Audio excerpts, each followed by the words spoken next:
Hey, hey, hey. Oh, there we go. I have my mic muted. What's up? How's everybody doing?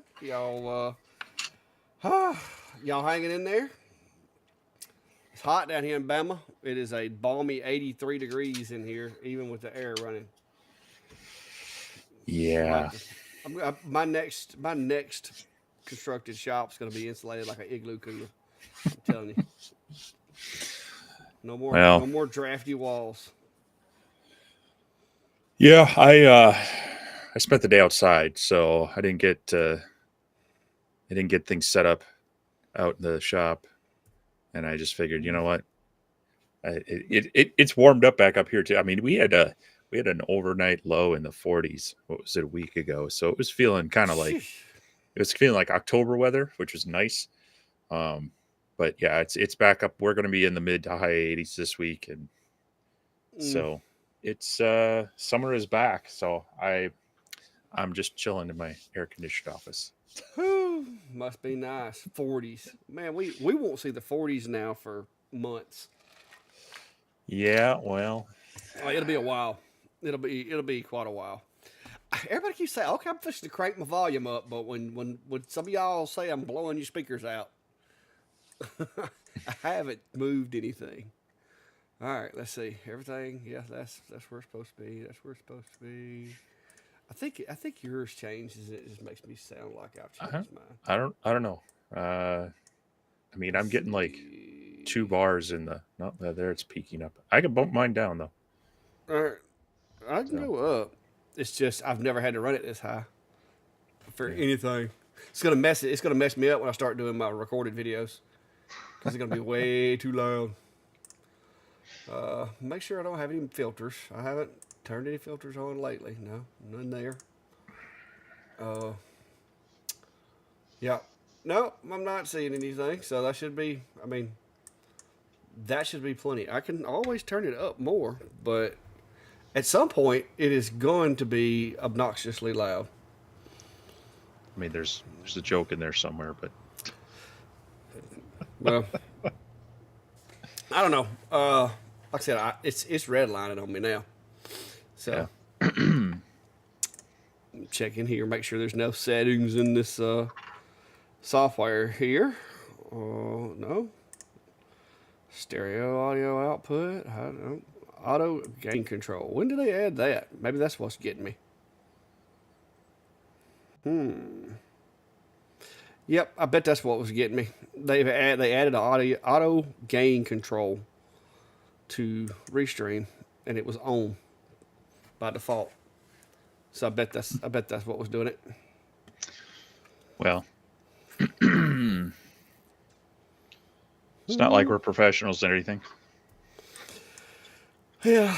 Well, the software, like I said, it just as fast as I get everything set up and get because I literally do not change anything. Like all my stuff stays set up, Hmm. and then they'll update something and it'll change something or move a setting or something like that. But yeah, so far I think we're good. I think that's got it all. Y'all just have to bear with me. Okay, but I guess that's what it was because I had never saw that setting in there before under the audio settings because you have to go to advanced. So, yeah, I don't see anything else they snuck in here on me. I mean, mine's turned on to auto gain as well. So, but I don't know. But sounds like maybe you're a little better. I mean, bumped mine down and yours is up, so hopefully that's working a little better. Maybe it will. Maybe it will. All right. Well, let's see if we can find out who all's in here today. Yes, welcome Uh, everyone. yes. Well, we're trying to get everything up to snuff. What's up, Ralph, Norbert, Miss Sharon, Vince? How are you? Rob, Ralph again, Doug, Peter, Aldrich Custom Designs, Tom, Mark Patterson. Hello, how are you? Mr. Norbert, Five Kings. A lot of usuals. Up, David Allen, that guy with the really cool name. Uh, Norbert. Oh, that's right. Mark got his extra wide in. I forgot about that. I see a little back and forth about that. Howdy from Deetsville. What's up? How are you, neighbor? Because that is very close to where I am, uh, in Deetsville, Alabama. Da, da, da. All right. Hello from Nebraska there, Scott. What's up, Greg? Yeah, Greg, I don't know. I think it's, like I said, I think it's a Gremlins, but my audio pretty much stays set all the time, but we'll rock with that. I can always fix it in my recorded videos if I need to.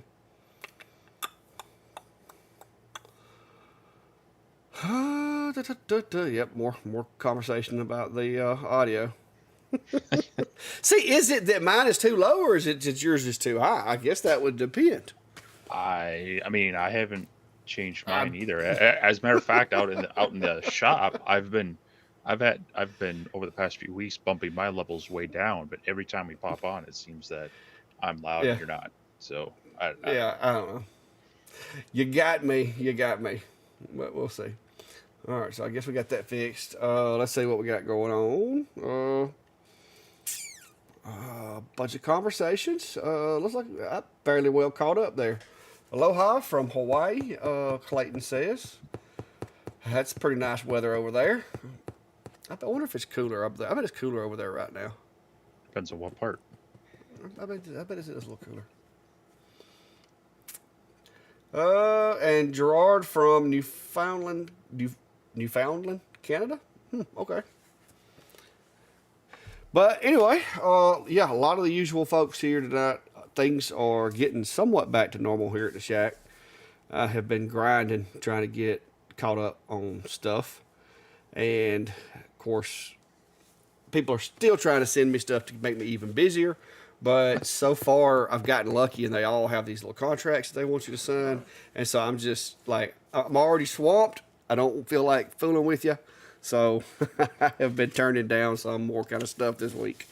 I'm talking about, and people were giving me a lot of slack about, oh, every time I turn around, you're testing a new machine. Yeah, they don't realize how many I actually turned down.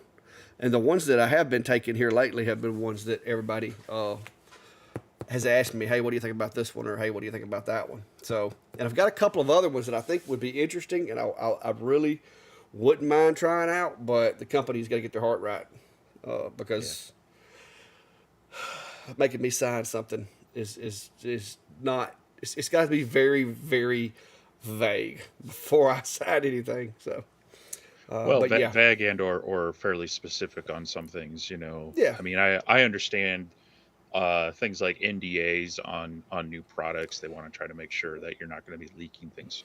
But when there's clauses like they're going to have the ability to review it, and then also that they don't want to yeah. have disparaging comments and such. It's like, well, I'm I'm not I'm not signing up to be your marketing person and such. So Yeah, just like that one I sent you the other day where they said that I agreed to not say anything negative about the product in the video, and I'm like, what? Seriously? I mean, right. but Yeah, I but actually no, got an there's a couple email. of them. There's a couple of them right now that, like you said, the NDAs. I understand that completely, but some of that stuff is a little crazy. So, what would you say? You Yeah, got an email about what now? well, I got an email from an individual today who has been watching some of my videos and actually pointed out how he appreciated that.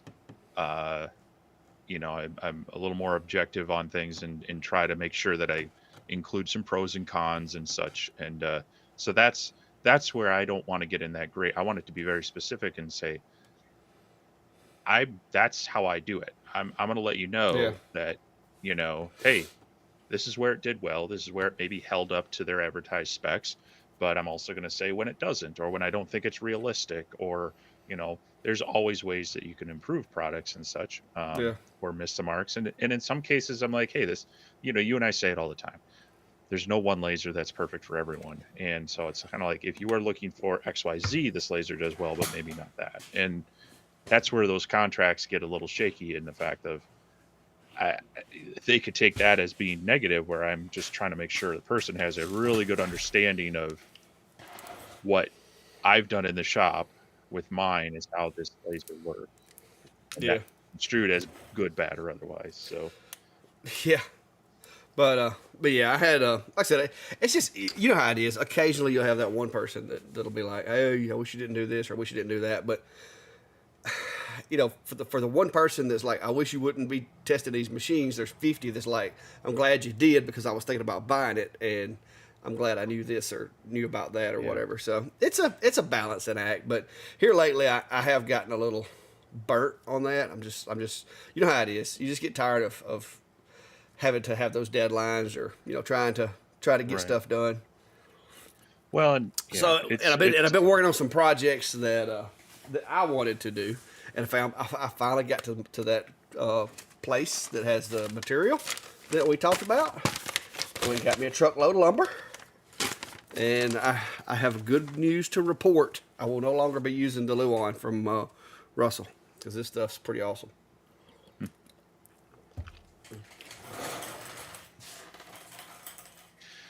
um, A little harder to cut than what I'm used to, but it's pre finished.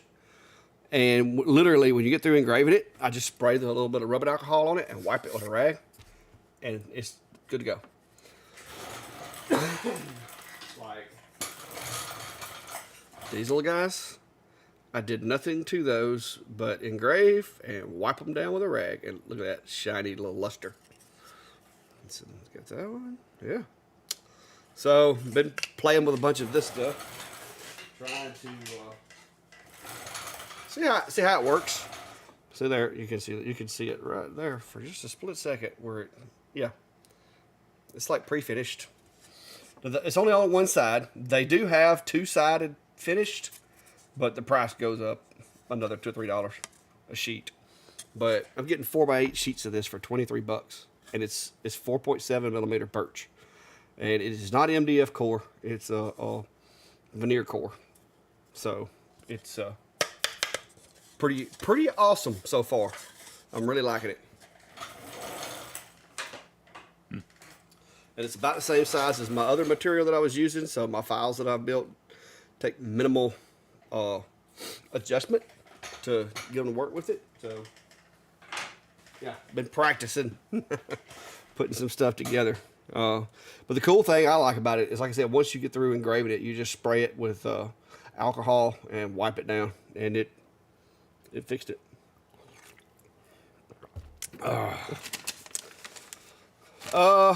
Rugby Architectural. That's the name of the place right there. Yeah. Yeah, you can look right here. Where's it at? I stocked up for the next few weeks. Where's it at? Oh, that's not the... There it is. Yeah. $444 worth. I wound up getting 10 sheets of the unfinished and then 10 sheets of the finished. But it is C2, white birch. He said it's not necessarily Baltic birch, but it's birch from over yonder somewhere. But it says it's 5.2 millimeters on here, but it's actually 4.7. And I had to break them down. And I broke them down into pieces big enough for my machine over here. But I got these are my little cutoff size ones here. So for $22 for this sheet of plywood for a 4x8, I don't see why I'm going to have any problem recouping my money for the materials. Uh-oh, Gary. Gary's asking if you're mad tonight, Steve. do you know what that's finished with? No, but it is, what do they call it? Title VI compliant. Which is the EPA standards for all the harsh chemicals. But yeah, just got it right here. It says it's type whatever compliant. It's actually made for CNCs, I'm guessing, because it says cabinet UV-one side TSCA title 11 compliant import. C2 white birch, rotary cut, whole piece face VC. I don't know what all that means, but the guy told me that they use it for making cabinets and stuff, like commercial stuff. I just would be a little concerned what it is before vaporizing it is all. It's nice to know what it is. So, well, it doesn't have a sticker on the back of it with the ingredients, but like I said, I did look it up, and with it being this the EPA standards, whatever that VI compliant, it basically, from what I can read from that, just says that it doesn't have any of the toxic chemicals, or it has enough of a level that it can be approved for import into U.S. or whatever. Right. Yeah. I'm ventilating anyway, and it's working. It's working good. That I and that's okay there. I mean, I hate that as an excuse for when people are, you know, like I'm going to cut some vinyl, but I'm ventilating it out anyway. I'm like, well, you know, you're still doing corrosion to your machine, and also what's outside. You know, in my case, my neighbor's house is not that far away. I wouldn't want to be venting it out just like that, but. I know more about this material than I do the stuff I get at Lowe's, because I was actually able to look this up on the internet and look at it on the internet. So, well, it's probably better than burning with Lowe's and Home Depot. You never know what you're getting. But I was a little concerned that it was going to be MDF core when I first heard the price, but it's not. It's layered. Like I said, it works pretty well. It's a lot harder though. Yeah, I can't run the speeds I could with that Luan. I had to slow it way down. No, Brian, I got it at Rugby is the name of the place. They have a location in Georgia, one in Tennessee, and then a bunch of other ones. But it's Rugby Architectural Building Products. They have I didn't even know they had this. A fellow maker here in town told me about the place. They actually sell like exotic walnut, mahogany, exotic woods and stuff like that. Rough sawn or finished sawn for you. And then they do a lot of MDF and different kind of plies. They have this stuff in maple and oak and some other types of wood as well, but I haven't tried it yet. I just needed to get enough to keep me going for a little while, and I was out of my other stuff, so I have stocked up with this, and so far so good. But you wouldn't, a 20 watt would have a hard time cutting it.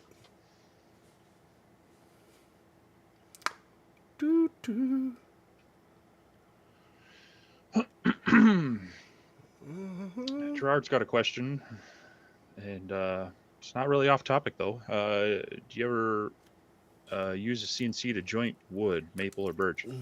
You could, but on the hobbyist machines we're using, unless you're talking about a fairly thin sheet of wood, it's probably faster ways to do it. You know, you can make yourself like a door board jig and use just a standard circular saw, which is going to get you a pretty close joint, or some sort of sled. Would probably be a faster way to do it. But yes, definitely you can anchor it down to CNC as long as it's you know, trammed and also square. It's going to create a nice vertical and parallel joint, especially if you do both sides. So definitely something you could do, but might not be the most time efficient one. Yeah.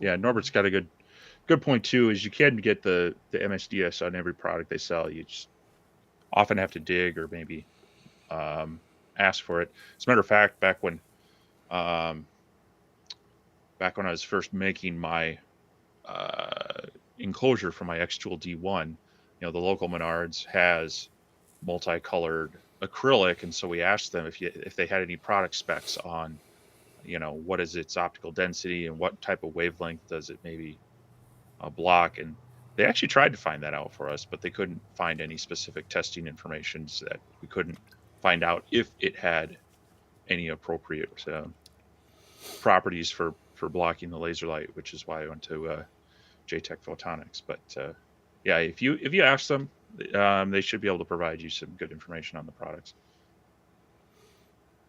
Yeah. Well, like I said, this stuff, the price of it is a lot cheaper than what I've been getting it at Home Depot and places like that. I'm getting a 4x8 sheet for half of what I was getting a 2x4 sheet at Home Depot and Lowe's.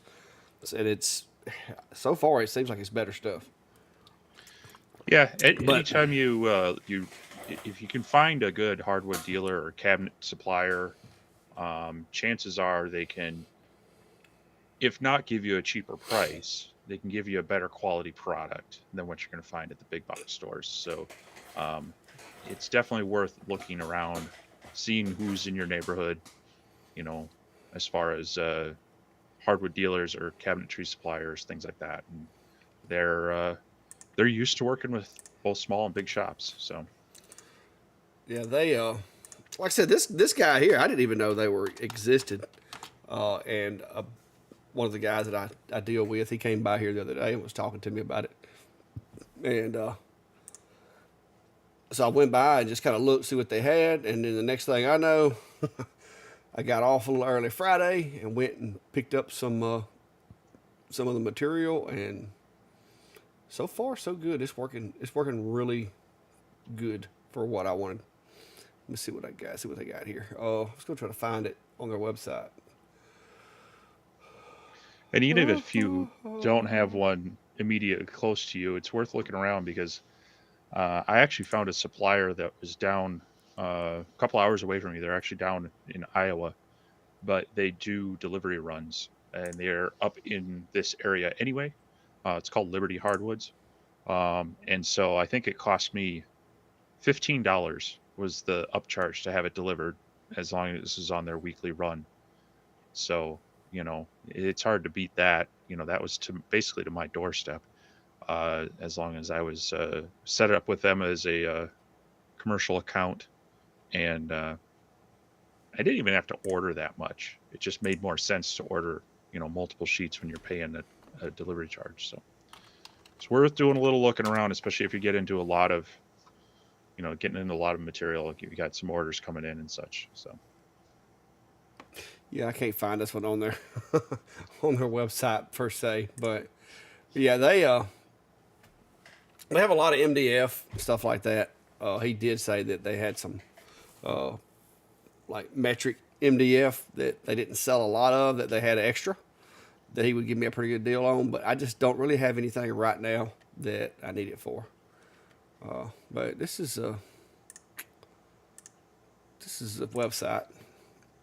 I said all I know is they had really good prices. So I did have to set me up an account for my business and everything so they could track, what it is that I'm getting in case I need to place an order, because they work the same hours that I do. So only way I'm gonna be able to come by there is either for me to just order it and have somebody like Klein or Bill or somebody go by and pick it up, or take off work early or something like that. So they set me up an account so that I can order and tell them, hey, I want this that I got last time, or that, or whatever. So works, but yeah, it works pretty good. Do, do, do. um,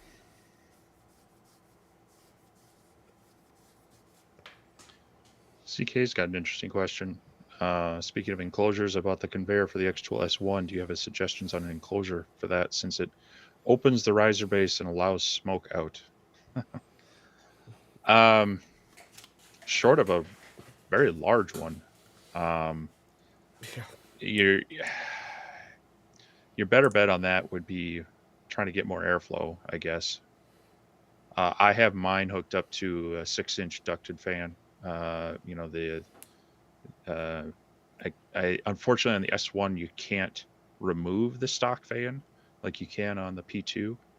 Um, so it's not as efficient as it could be, but being able to pull more air. But yeah, that's the problem. I mean, even on my CO2 laser, where you could set it up with pass through, once you open up another airway, if you don't have enough air creating positive pull, it's going to let more of that smoke out. So Yeah.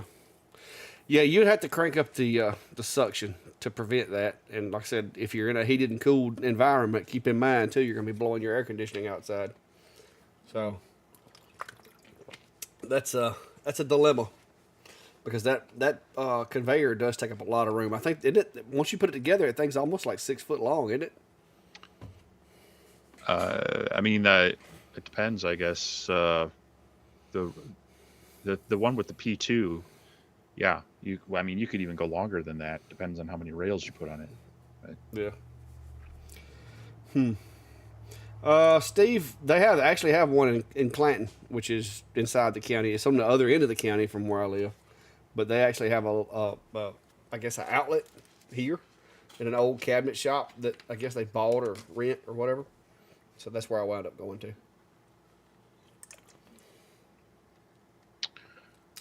CK says 9 feet. If he's talking about how the conveyor, that's big.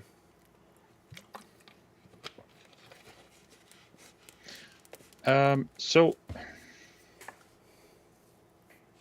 I don't think Restream's pulling in chat messages from my channel right now.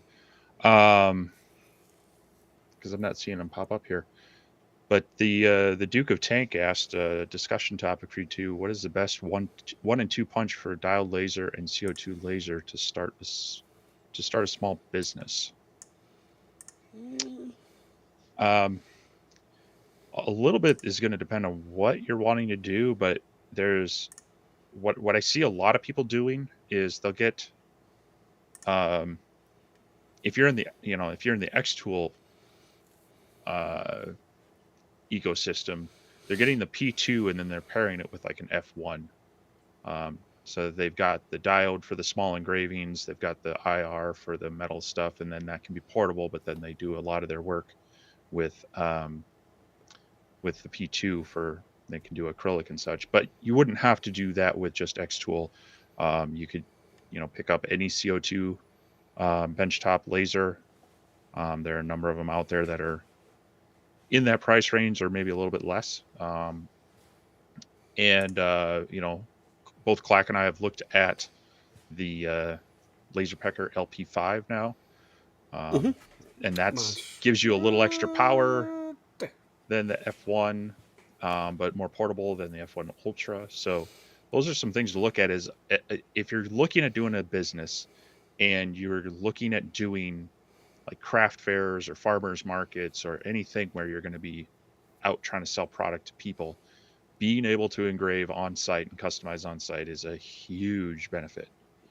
So if that's going to be part of your business model, I would definitely look at some of those dual laser source Galvo style engravers, but just make sure it's got a decent enclosure when it's running. The F1 original, that one is awesome. It's got the sliding acrylic thing that comes down.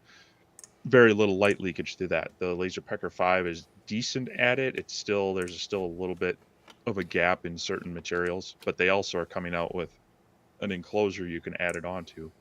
Haven't seen that myself yet, but any ways that you can get that portability in it would be a huge thing to look at. Outside of that, it would be if you need to cut a lot of acrylic, then you're definitely going to want to look at the CO2s. But there's a lot of higher power diode lasers that are going to be probably a little bit less than the CO2s, but going to give you a lot of that same cutting speed and capability. And depending on the material, you can get a darker shade from a diode, I think, than from a CO2. So a few things to think about there, but hopefully that at least answers a little bit of the question. Yeah, Robert was asking about saving notes in Lightburn, and Norbert actually answered it for him there. So that's how you open up the little note box, and you can also click a little box to make it open up anytime you open that file. So if there's something that you need to remember about that particular file or whatever, you can add that there. So Toot, toot, toot. Have you tried cutting HDPE with a diode laser? Curious if it'll cut with a diode versus a CO2. I have not. Uh, no. uh, HDPE cuts pretty well with a CNC router. It's Yeah. a little bit. I don't know. It's a little bit. It can be a little bit gummy, but um, no, I don't think I've tried it with a diode. I mean, maybe if it was the black material, but definitely not the white. Um, the black might, but I have a feeling it's going to be a little more melty than it is a clean cut. Yeah.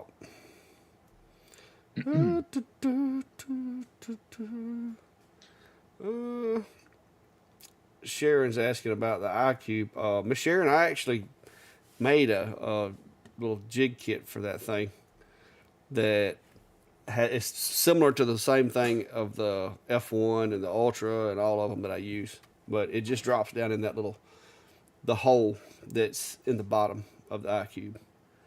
So you can go check that out, or make you a little box. Basically, make you a square that drops down in that hole, and then put your item shape inside there, and you're good to go. Leather, yeah. Lots and lots of air. Yeah, lots of airflow. Mm-hmm. uh, yeah, there are some of those um, air purifier type things that you see. I've tried a few of them, and they take the edge off, but they get clogged up really quick. Um, to really filter it out, uh, you need a pretty high end industrial multi filter, and you're going to be spending hundreds of dollars on those. So anytime you can duct that out, um, it's the better. And if you're setting up a fairly permanent location for your laser, keep in mind shorter distance as possible, fewer bends, and if you can keep your bends at 45s instead of 90, better.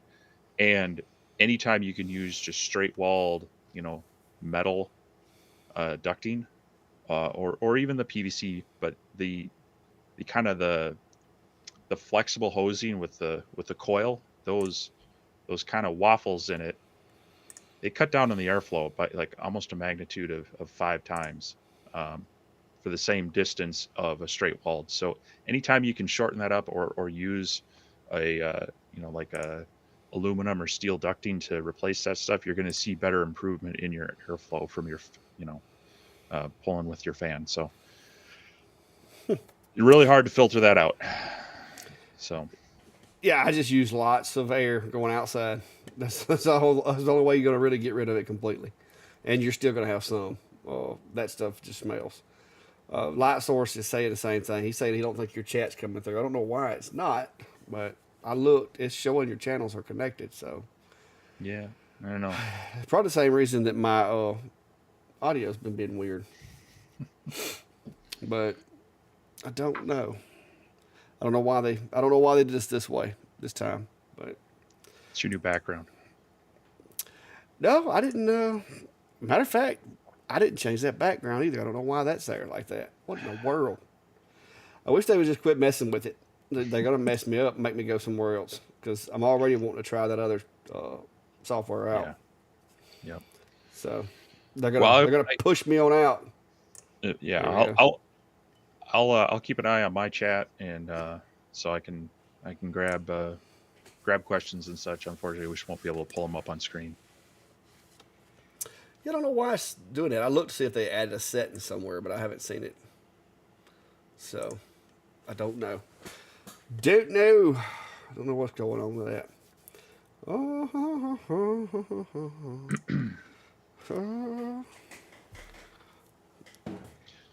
Yeah, Herbert's saying they've got an old 20 watt they use just for leather, and just take the whole thing outside when they have to do leather. That's one way. Yep. Yep. That's one way. Oh, forget me not. I run mine just using pigtails and plugs and so forth. There is a such thing in some situations. I haven't had a problem with it because I regulate mine prior to it getting to the solenoid. But there have been some, and some solenoids, I guess, are worse than others. If you allow, just like when you move your steppers or you move your machine really fast, it can generate electricity. Well, some of those solenoids can do the same, especially if you're running really, really high pressure air, depending on the stroke of it and all that. So a lot of times it's not a bad idea to put a capacitor or something in line when you connect it. I haven't, and so far I haven't had any problems. But like I said, I've got my air pressure regulated down to like 2 psi before it ever gets to the solenoid. So I'm not, it's not getting like really hard pressure to that solenoid. It's literally whatever's coming out of my nozzle is what's going into the solenoid. I'm not putting it behind it on 80 psi or whatever. But my whole air system I've got regulated down to about 60, I think it is, and then it breaks it down even further at the enclosures. Because like this one over here, I think I've got it running with this new material. I had to add a little bit of air assist to this one, just to keep down. It was leaving a few little spots here and there. So I turned the air assist up on this one. It's doing a lot better job. But usually it's less than 5 psi is what is making it to the relays. But a voltmeter and a little bit of wiring and some, if you've got the pigtails to make adapters and stuff, that's the best way to do it. But you may want to look at putting you a capacitor or something in there just in case it does get a sudden jolt of electricity. The capacitor will kind of absorb it. But I haven't had a problem.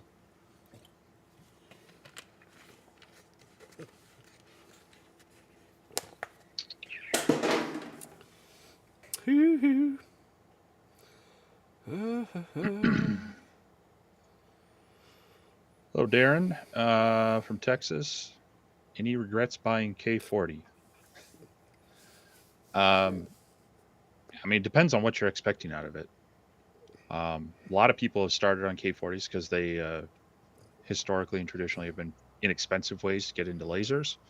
Um, they do leave a bit to be desired. If you like to tinker and play and upgrade, they're definitely fun for that. Um, I personally feel like for the size of the box and the working area, it's a bit small of a working area from the amount of space it takes up, but it also comparatively doesn't cost a lot compared to your next level up of CO2s. So definitely something to get started with, but I think as you grow with it, you start seeing some of the limitations with it. But Yeah, if you're only going to be doing small things, okay.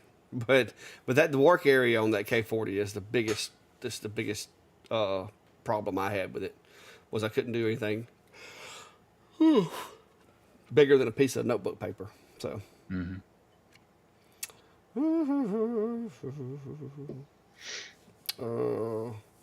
Went to Smoke Fest. Yep, Steve said he went to Smoke Fest in Cartersville, Georgia. I don't know what that is. I will have to check that out. But I said he spent too much money. Forget me not. You should have an output, depending on what machine it is. It's going to have an output that goes to the air compressor. It's got to have either an M7 or M8 relay.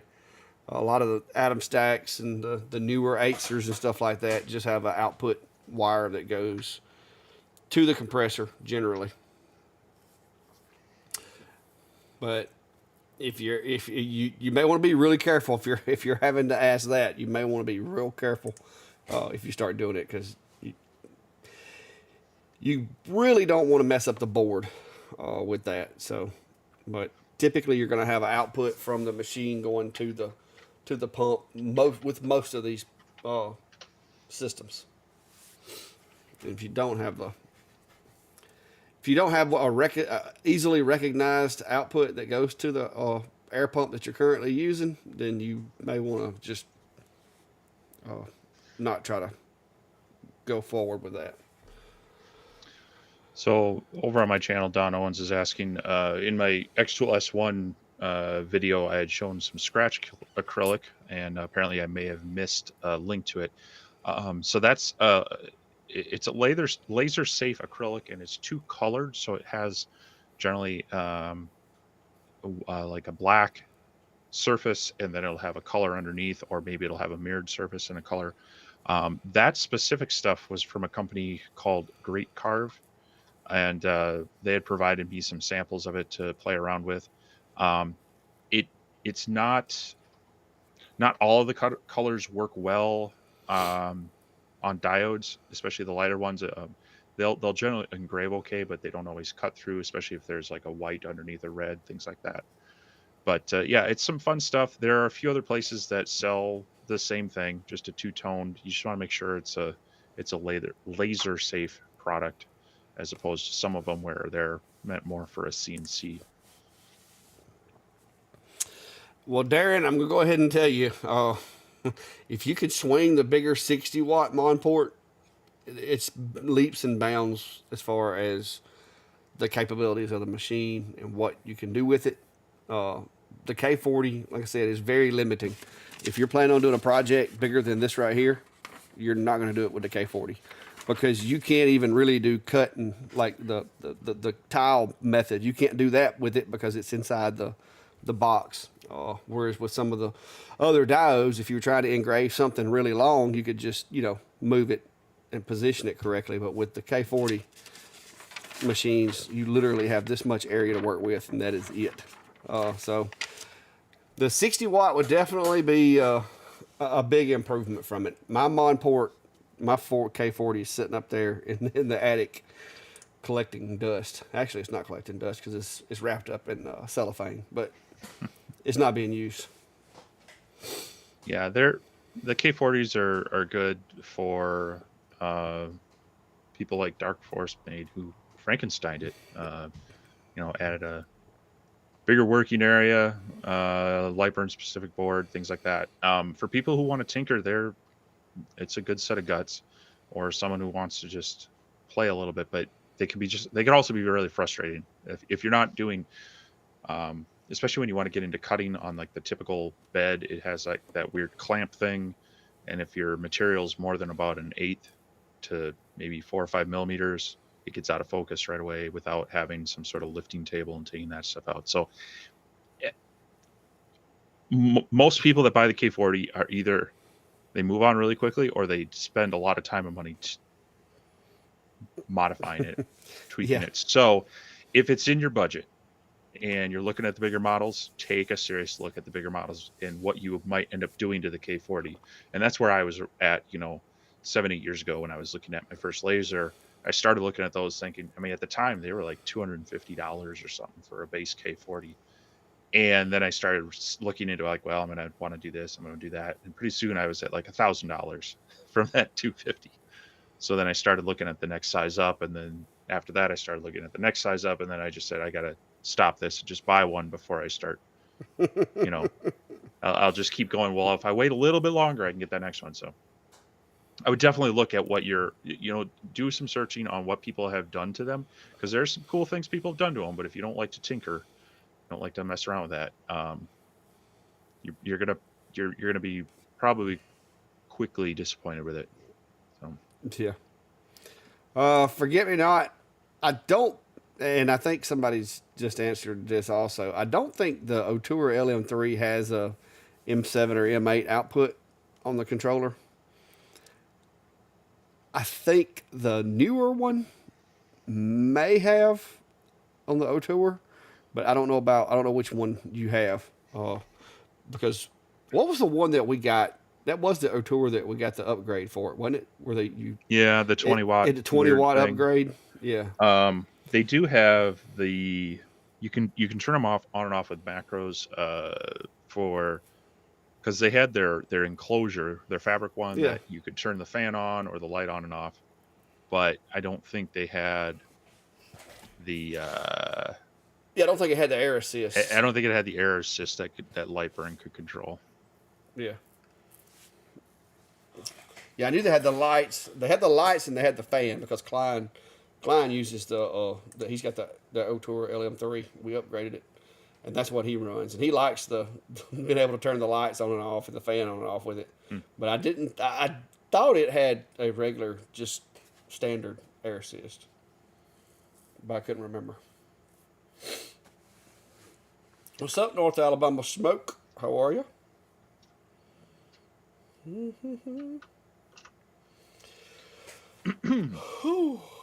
Oh,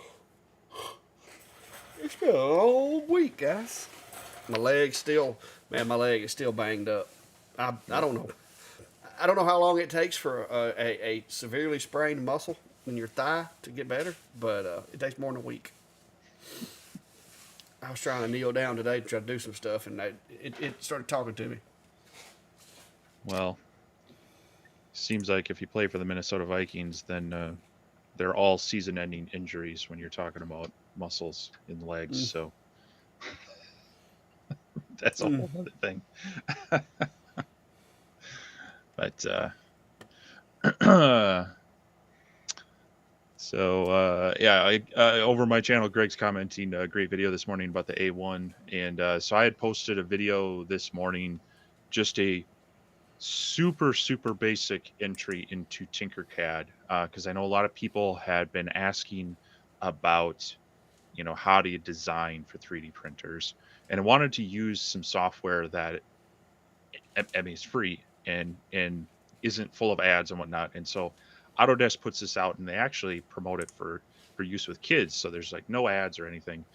Pretty decent software for doing some 3D design, and is really kind of geared towards putting sending files to a 3D printer at that. And so I needed a focus tool holder for my Lasermatic, and I printed a spare.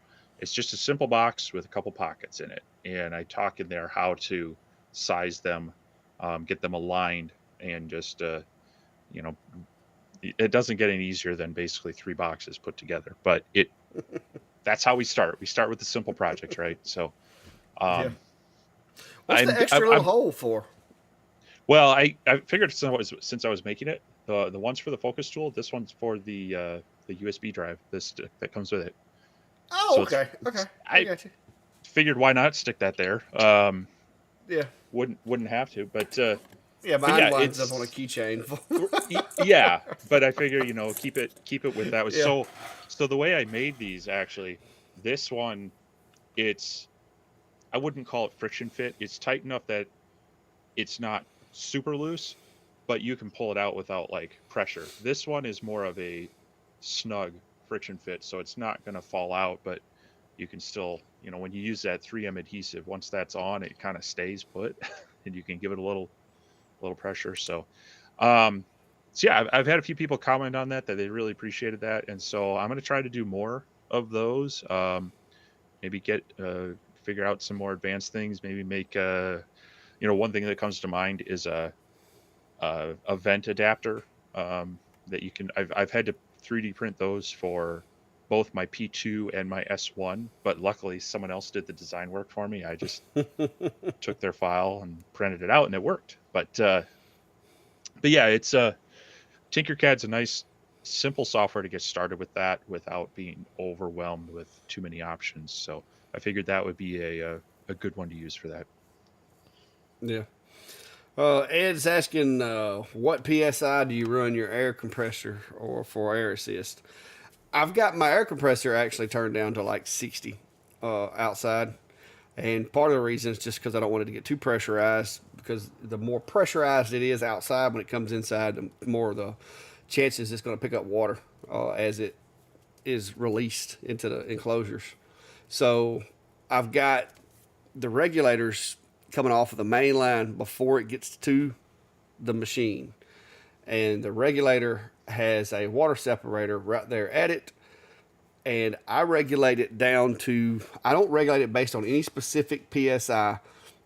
I set mine in the cut. While the machine's cutting, I sit there and I adjust the pressure, turn it all the way off, turn the air all the way off, and set it to just run a cut. It can just go back and forth, and sit there and just slowly add pressure to it until you get rid of all of the shading and the staining around the cut.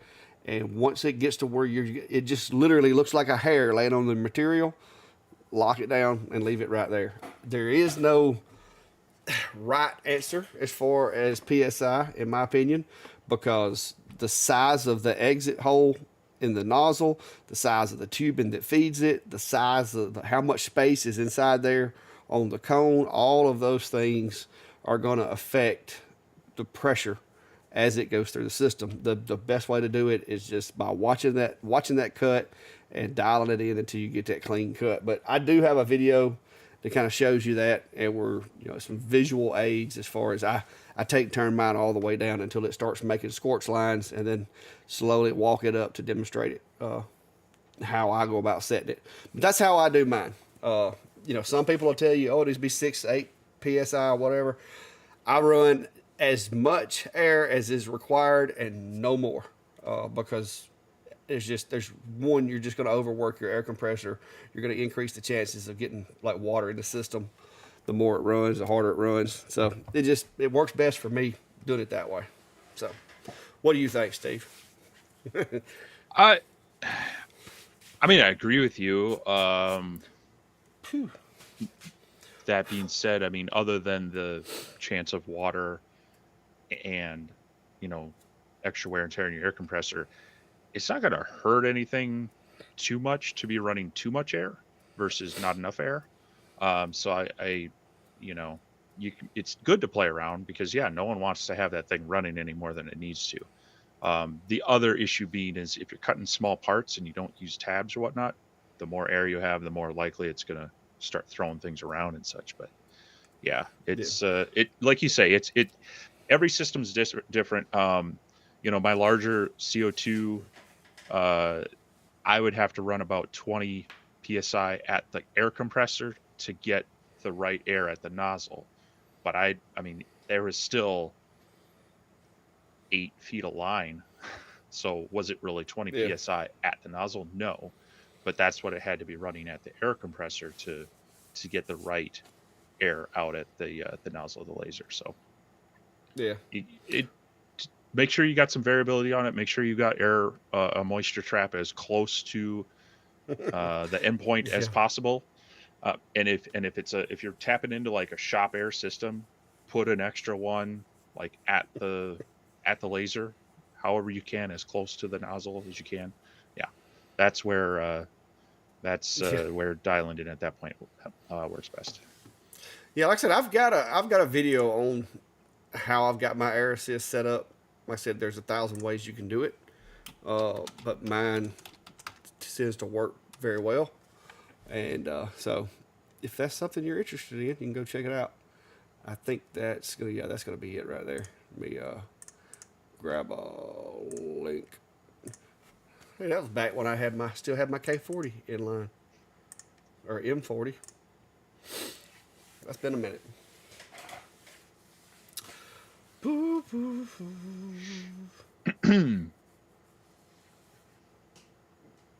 So I Chris, also Chris said you oh read this mind over there. yeah yeah uh, uh something you can. I've bought a lot of the metal ones too, but it's a good project to be able to play around with. Sometimes you want to have a different connector, a different size. Plus, the metal ones, they tend to have seams, whereas a good 3D print one won't. So it'd probably be a uh, little more sealed up, because nothing worse than having pinholes and smoke leaking out your seams on the metal joints. But another thing that I ended up doing this weekend is speaking of air systems, I had created some uh, plywood clamps that allow you to um, mount ducting to, and of course did that in 4 inch, and I've had a few requests to do that in the 6 inch piping to scale it up. So I was able to take a little bit of time. I figured since I was sitting down at the computer to design the focus tool holder. I did get those designed out, and they are out in my Etsy shop. So if people have been asking about that, I'll put some links out to it eventually. But did get that done and out there. So if you're designing an exhaust system and want some cool clamps, I've got a video on it. Check it out. And if you're interested in the files, you can grab them from me as well. And now I've got both 4 and 6 inch sizes. So, Yeah, that's it. Always seems like everybody wants the opposite of the one that you make. You know what I mean? I've had yeah, that happen. well, and you'd think we'll just blow it up 150%. Well, everything else changes, the bolt holes and And all if I that say now stuff. you got So to go back and resize all the bolt holes. yeah, and then resize the tabs Yeah, and the joints for 1/4 inch material or whatever you're using. So yeah, it it didn't take as long as designing the original, but it's almost it's still time. And I've had people ask me that about the enclosure too. They'll ask like, hey, can't you just make your enclosure bigger for an extended one? I'm like, well, you can, but now you got to touch almost every single piece and yeah, adjust it. So it's kind of redesigning the whole thing. yeah. Well, we appreciate it, V. I don't know why the comments aren't coming through or whatever, but just you know, every little bit helps. But we don't. It ain't like we make a killing off these lives anyway. We do these for fun. These aren't. These are not the most profitable thing you can do on YouTube. These are to get us pumped for the work week. Yeah, these are. I think my most ever was like $3, maybe $3. Yeah, but no, they're a fun way to kind of wrap up the week and check in with everybody. So we enjoy doing them. We're glad everybody comes and hangs out as well. And Oh yeah. this is we've been labeling the episode in the description for a little Yeah. while. I don't know if people noticed. This is what 89. 89. So we're sneaking up on 100. Now I don't know if you ever got around to checking my math, but I think November 3rd, that Sunday, would be episode 100. You know me and math don't play well together, right? Well, I mean, I know but hey, after this week, there's only 10, so you can use your fingers. But yeah, it was something like that. And but yeah, it'll be 100. The I went back and I had to go back and start all the way at number 1. And I put in there episode 1, episode 2, episode 3, all the way up until I got them done. And the bad thing is I lost count and had to go back and redo like half of them because I messed up and used the same number twice. Because like I said, me and numbers do not get along. But So that's just how it is.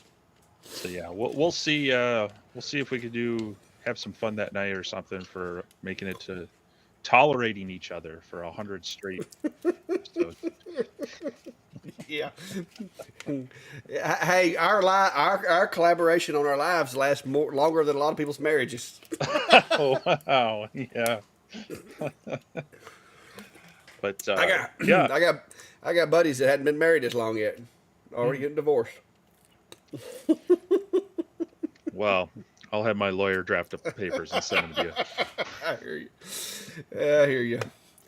Uh, Jason says he's from Australia. He's a graphic designer, but very new to lasers. Has the X2D1 Pro. Any tips, etc.? Absolute or relative coordinates? Absolute. If you've got a Pro, absolute. The only reason that you would need to use like current position is in the event that you have a small area to operate in, like the bottom of a bowl or something. In my opinion, Steve may differ, but that's my opinion. Well, the only thing, no, I agree. The only thing that I would say is, as long as you've got your wiring set up right, so that it can home correctly. Those D1 True. Pros, so you get the cabling that's bunched up on the backside of that gantry rail, and it'll sometimes hit the frame before the inductive limit switch triggers, which will then throw off your absolute coordinates or error out. So just make sure your cabling is tight. Then your homing switches should work pretty well. And I prefer to work in absolute coordinates anytime I can because it opens up using jigs, and repeatability is so much easier. Did you get it back into the same spot every time? That's where it's really nice. But and if you're a graphic designer, I mean, XCS is good, but you may like Lightburn because it closer mirrors things like Illustrator and such little, so you might want to look at that Or software as well to work he in. may have some really really good software. Well, right, but I mean, as far as correlating to what he's probably used to, I think Yeah, Lightburn's going to be closer to have a lot of the similar tools than necessarily yeah, XCS. yeah. That the D1, you would think they could have spared like a couple more inches of cabling on those machines, but yeah, every one I've ever seen did that. You have to like really get in there and make sure that there's not any twists and turns, and you got to get those cables to lay just right to make sure that doesn't happen. But you can set up a file and just do like a little box in your work area on some scrap material, piece of cardboard or something, and just home the machine 2 or 3 times and just send it out and burn that little square and just make sure that every time it burns exactly on top of that square. And as long as you're homing consistently, that's what you got to have. You want consistency. Even if it's not Hmm. exactly 0 0 every time, if it's stopping at 0.5 or 0 1, as long as it stops there every single time, it's okay. You just want it to be consistent. Yep. Yeah, Dark Force said that 3D printers can pay for themselves pretty quick, and they can. I use mine a lot. Between the It, CNC, and the laser, I make all kinds of crap. yeah, I mean, it's interesting looking at the comments on my first bamboo video. There are some people that are very like, yeah, I spend a lot of money and all I do is print out weird things I could buy at the store, and that's true. That could be, but you got to look at it, and it's not. I mean, the same thing could be said for a laser. Is that, I mean, all I do is make things that I could buy at Hobby Lobby. It's you as the creator that really make it a useful tool, and sometimes that's. I mean, yeah, I could probably buy some of these things, but I can also go find a file that someone else designed, print the thing out, and especially with the speed of these, all of a sudden I have a useful Yeah. little Well, tool holder in half an hour. So and this is another way to it's look at it. You can also print things that other people buy at Hobby Lobby and sell it to them instead of sending them to Hobby Lobby. I mean, or I Walmart mean, or wherever. you could, but a lot of times I don't know that you're going to make money off that. It's the convenience factor for me, then being able to customize and do that. So, See, these folks will not be going to Hobby Lobby, mhm. and I make a boatload of these.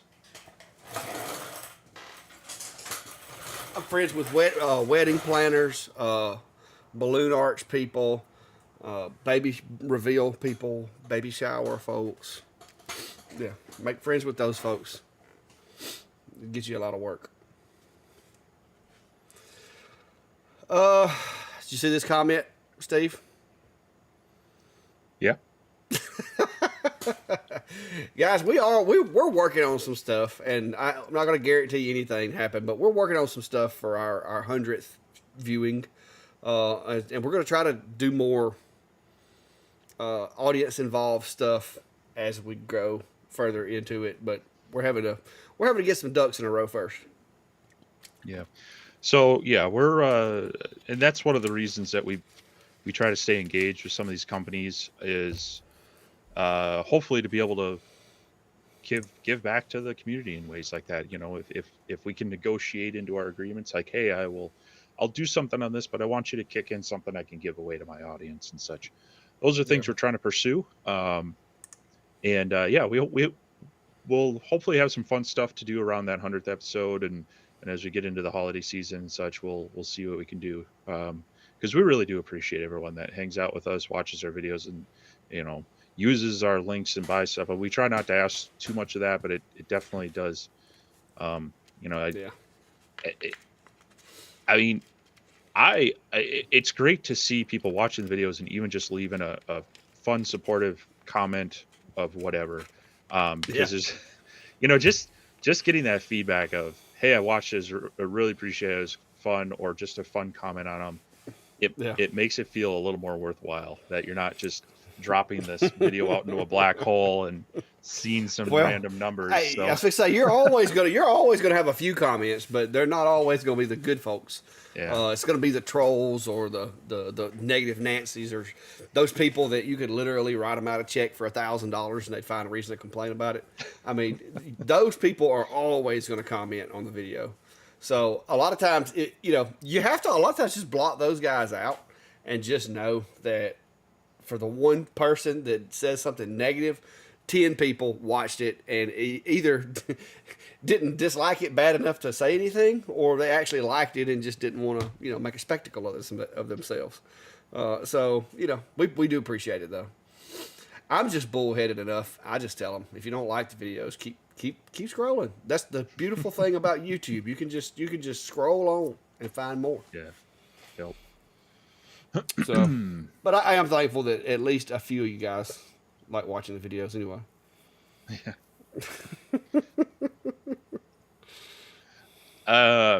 Yeah, Greg. I built my garage. I guess you could call it a garage. Let's see here. Got to think back. How old's my youngest? Um, Almost 16 years ago. And in those 16 years, it has seen vehicles other than my motorcycle, which now I've also gotten rid of. Maybe 2 to 3 years tops. I can't remember the last time I know I pulled a vehicle in to check the brakes a while ago, but no, they don't live in there anymore. Now it's when it gets winter up here, I do have to try to make sure that I go out there and I scrape the ice and the snow off my wife's car because it's not sitting all toasty in the garage. But yeah, no, Yeah. it's what went from I'm going to throw a workbench up at the front of it, but we'll still be able to park 2 cars in there, has quickly been enveloped by full on workshop space. So I hear you. Dum, dum, dum, dum, dum, dum. Yeah, Greg, the A1, a lot of the stuff you could buy, but like I say, for me, it's kind of neat to.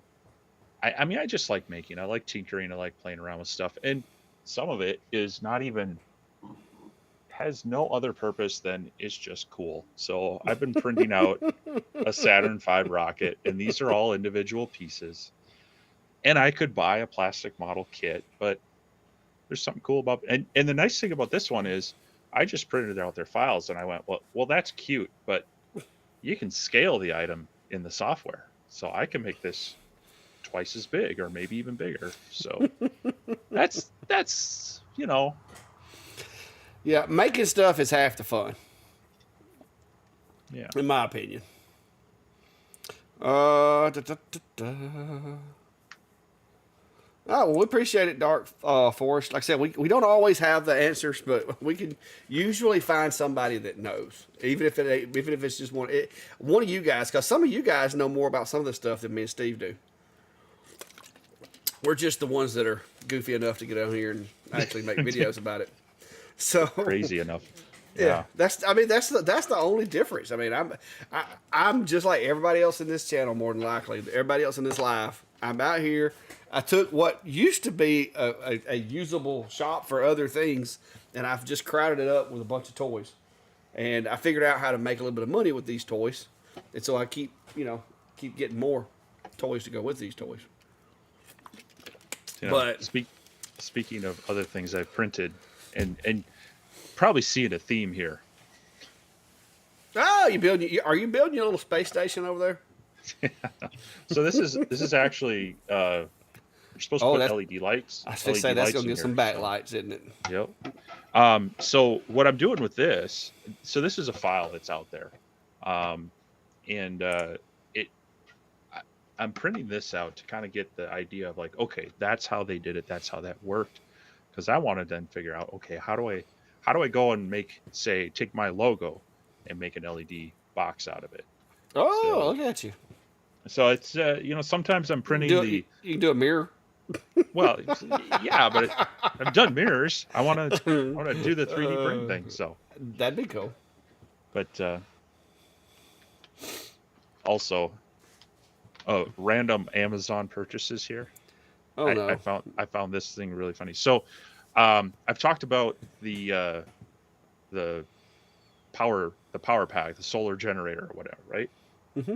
So, when I'm traveling, I can plug it into my car and have it charge up just off the the power port. Well, I think I drew a little too much power through that cable on one of my recent trips because it stopped working and it had that kind of I think I melted look to it. So I had to go online and try to find the replacement. The stock replacement wasn't available, but I found one that should work. Had decent reviews on there. Now, mind you, this is an electrical component that's meant to power things. Hmm. This is the brand name. If it's sparking, it's probably not a good sign. High quality sparking. I'm like, I don't know. Mm. And then on the back it says search sparking in Amazon for more products. And they're Mm. all electrical things. I'm like, someone didn't do their research on that English word. Yeah. Yeah. But yeah, I think we're all in the same boat. I'm not.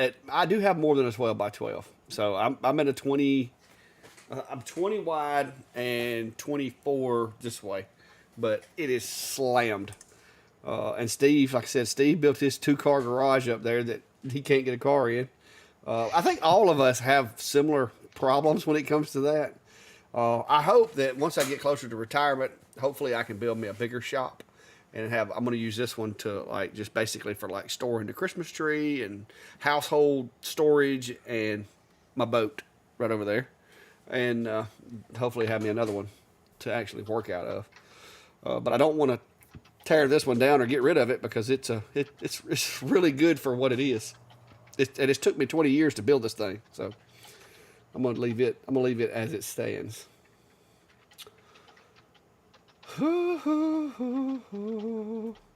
Yep. Dark Forest made. I appreciate it. We try not to go overboard with any of the marketing stuff. Like I said, me and Steve, we don't beg for donations or anything like that. We gladly accept them, but we know that you guys are just like us. Every little bit of extra money you have, you go buy yourself some new materials or some new filament or a new laser or whatever. And so it's I do enough work in my shop to pay the bills and to buy my toys and support my habits and all that. So I'm not going to be sitting here trying to talk you guys out of giving up a bunch of money.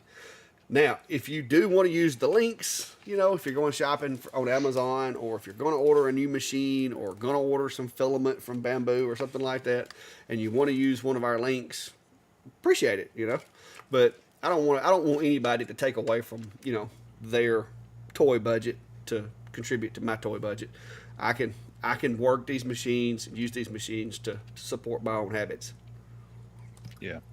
And I've done a pretty good job of it so far. Yeah, this I mean it's a side hustle, but for me it's I have to keep it at a hobby level because I have my main career and that needs to have my focus and that provides for my family and everything. And so yeah, I just appreciate being able to share things with people and inspire them. I mean that's my goal in all this. I want to inspire people and try to give people the confidence to work with the tools and play around with it. So, that's I appreciate all the support and but I prefer it to be a mutual benefit. Like you say, use the links if you're going to go shopping. But I want to just if I help someone, the ones I love is where people are like, hey, you finally helped me figure this out. It Yeah. finally made sense to me. That that's a lot of it for me. Yeah, when you get that one go that says like, what was it? It's been in the past few days. Somebody sent me a message or something said they had their machine for 3 months and couldn't figure out how to use it and started watching the videos and had just got through with their first project off their machine, and I was like, that's awesome. So yeah, it's because like I said, I'm not the smartest guy, but I think I do a decent job sometimes of people being able to understand and like follow me when I'm doing it with the cameras and talking people through it. So it helps some folks. There's others that aren't so kind with their words that must not like it, but it helps some folks. Those are all the troll accounts I set up just to play with you. Yeah. Hey, I tell you, I got hit with like 4 or 5 of them the other day, and I was like, seriously, guys? I Yeah. mean, y'all must have me confused with somebody that actually. I mean, I'm not gonna lose any sleep over it. Yeah. I put this up here for you too. MS said it was a very cool video, by the way, since she loves camping. Oh yeah, yeah. So I'm glad. I'm glad. You know, it wasn't my most viewed video by any means, but I had fun with it, and it was. Unfortunately, the bad part about it is just got really humid that day, so my energy kind of got sucked on it. But no, it was fun, and I try to keep most of the content on my channel workshop centric, to not yeah, drift out of the where like my wife keeps telling me, she's like, when's someone going to send you an e-bike or something fun? And I'm like, if I can figure out a way to work that into my workshop and get you an e-bike, I will. But yeah. Well, I did start the other channel, and for you yeah, guys that haven't been over there, which I haven't done nothing with it, I've been so busy, and I'm trying to get Brandy to like be involved with it more, and it not just be another clack channel. But I'm gonna try to all that kind of weird stuff. I'm gonna try to do that on that side of town, on that channel. So that way, if somebody does want to send me something cool, like something for fishing or whatever, I don't got to bore you guys with it. Because I definitely would love to get into, like you said, just some toys that aren't necessarily shop related occasionally. But if you haven't already, go check it out. Go hit the subscribe button. There's not a whole lot over there yet. It's brand new. It is literally an infant. But that's the other channel. Me and Brandy are going to do more of the around the house kind of stuff on that channel as she gets to where she's ready to do it, and I have time. So we'll see how it goes. V said her. V said she got miter saws and planers in her living room. yeah. I mean, I've seen some people. They're living in an apartment and they'll have like just that small balcony area, and so they'll be out there with just like a scroll saw and a few other things, just trying to cut things down and then bring them inside Yeah. and do stuff. So yeah, I mean, Yeah. where there's will, the way. I mean, that's just it. I mean, whether you have a table in a spare room to, like Ryan was saying, a 30 by 50 shop, um, you'll always fill it up. Doesn't matter how much room you have, you'll find Yeah. a way to fill it up. The important thing is you make it your own, and you can get out there and you can make stuff. You can get out in your workshop, make some stuff. That's the important thing. Yeah. All right. Let's see here. Oh, look there. See, cool. Dark Force said, you're relatable and actually make content that teaches others. Big difference. That's why I buy files from both of you and not many other folks. Well, we appreciate it. Like I said, I know me and Steve both have similar philosophies in life and how we how we perceive what our channel should be about, and that's why we, like I said, that's why we get along as well as we do. Neither one of us are, we don't have conflicting ethics, I guess you would say, as far as our channels go. Now, sometimes our opinions and our approaches are like right, daylight and dark because we do things differently. But between the two of us, we haven't found anything yet we can't solve. So that's worth something. There you go. Steve, Jim just said he ordered a bamboo with your link. Well, I appreciate that, Jim. Hopefully that that'll come quickly and you can enjoy it. Yeah, they were actually pretty fast when I ordered mine. It was within a week, I think. Yeah, yeah. And they, at least here in the U.S., I think they ship out of New Jersey. Is it? Is that where they came from? Yeah, mine came from somewhere Yeah. around New Jersey. So it's not coming out of typical California. It's coming out of New Jersey, and it's coming a heck of a lot faster than my replacement Raycon earbuds. I'll tell you that much. Is that the ones that you can't find? Okay, so I I've been blaming one of the orange cats because he likes Yeah, to I know you play had with been anything, blaming right? the cat. Yeah. So it was just bugging me yesterday, and I'm like, there's got to be somewhere. I'm looking under workbenches. I'm looking because he'll mess with stuff, but usually he just knocks it on the ground, plays around with it a little bit. He doesn't like have a stash in some corner of the house that everything goes to. So I'm like, I can't believe I haven't seen these things in a couple weeks. Well, I finally cracked open. I've got one of those Pelican cases that I can put a lot of my camera gear in, and when I went on my camping trip, I put a lot of my camera gear in there, and I was looking for something else, some cable or mini tripod or something. I open it up, I'm like, oh, well, there they are. so, So so you found them? meanwhile, yeah, I found them, and I think tomorrow maybe the other ones are going to show up finally in the mail because I ordered them like well over a week ago. But yeah, Mm, cool. At least you so found them. I apologize to the cat that I had been profiling this whole time and wrongly accusing him, but it's his Yeah. MO. I mean, I figured he probably took him. Yeah. Uh, Michelle Saint Germain says, first time here and just wanted to say thank you. I've watched videos from both of us and they help so much. Well, appreciate it. As we've said, that is our biggest motivator. I mean, that's why I started my channel in the beginning because unlike unlike a lot of folks, I had a channel for the longest before I ever even started like having an opportunity to be monetized, and that's where you have to put in the work a lot of times. Without it's not like you can just start a channel and then next week, bam, you're getting paid. I never really anticipated actually getting paid. I was just doing it to help people, and then it just grew to the point to where I actually could make a little bit of money off of it. So, and I think yours was pretty much the same way because you were doing the stuff with the model airplanes and stuff, weren't you? Well, I yeah, I mean, I've had my YouTube channel for a long time because originally it was just so I could share model airplane videos. And then interestingly enough, I got monetized, and then I got unmonetized because I wasn't making the airplane videos anymore, and then they raised their requirements and whatnot. So then, actually, some of my first X-Tool videos, those weren't monetized at all at that time. So yeah, it's been a Yeah, it's been a more of a wanting to share information, have fun, tell show people what's going on, and yeah. yeah. Uh, yeah, MS. I plan to quit my full time job in about 13 months. Steve is going to get mad at me because he don't want me talking about it. But I am going to be eligible to retire here in about 13 months. And my plan is to retire and use the shop to pay for my insurance and give me a little extra money to hopefully have a little fun in retirement. Luckily, the job that I chose, it didn't pay all that great, but the cool thing about it is when you retire, they still pay you a pretty good percentage of what you were making when you were working.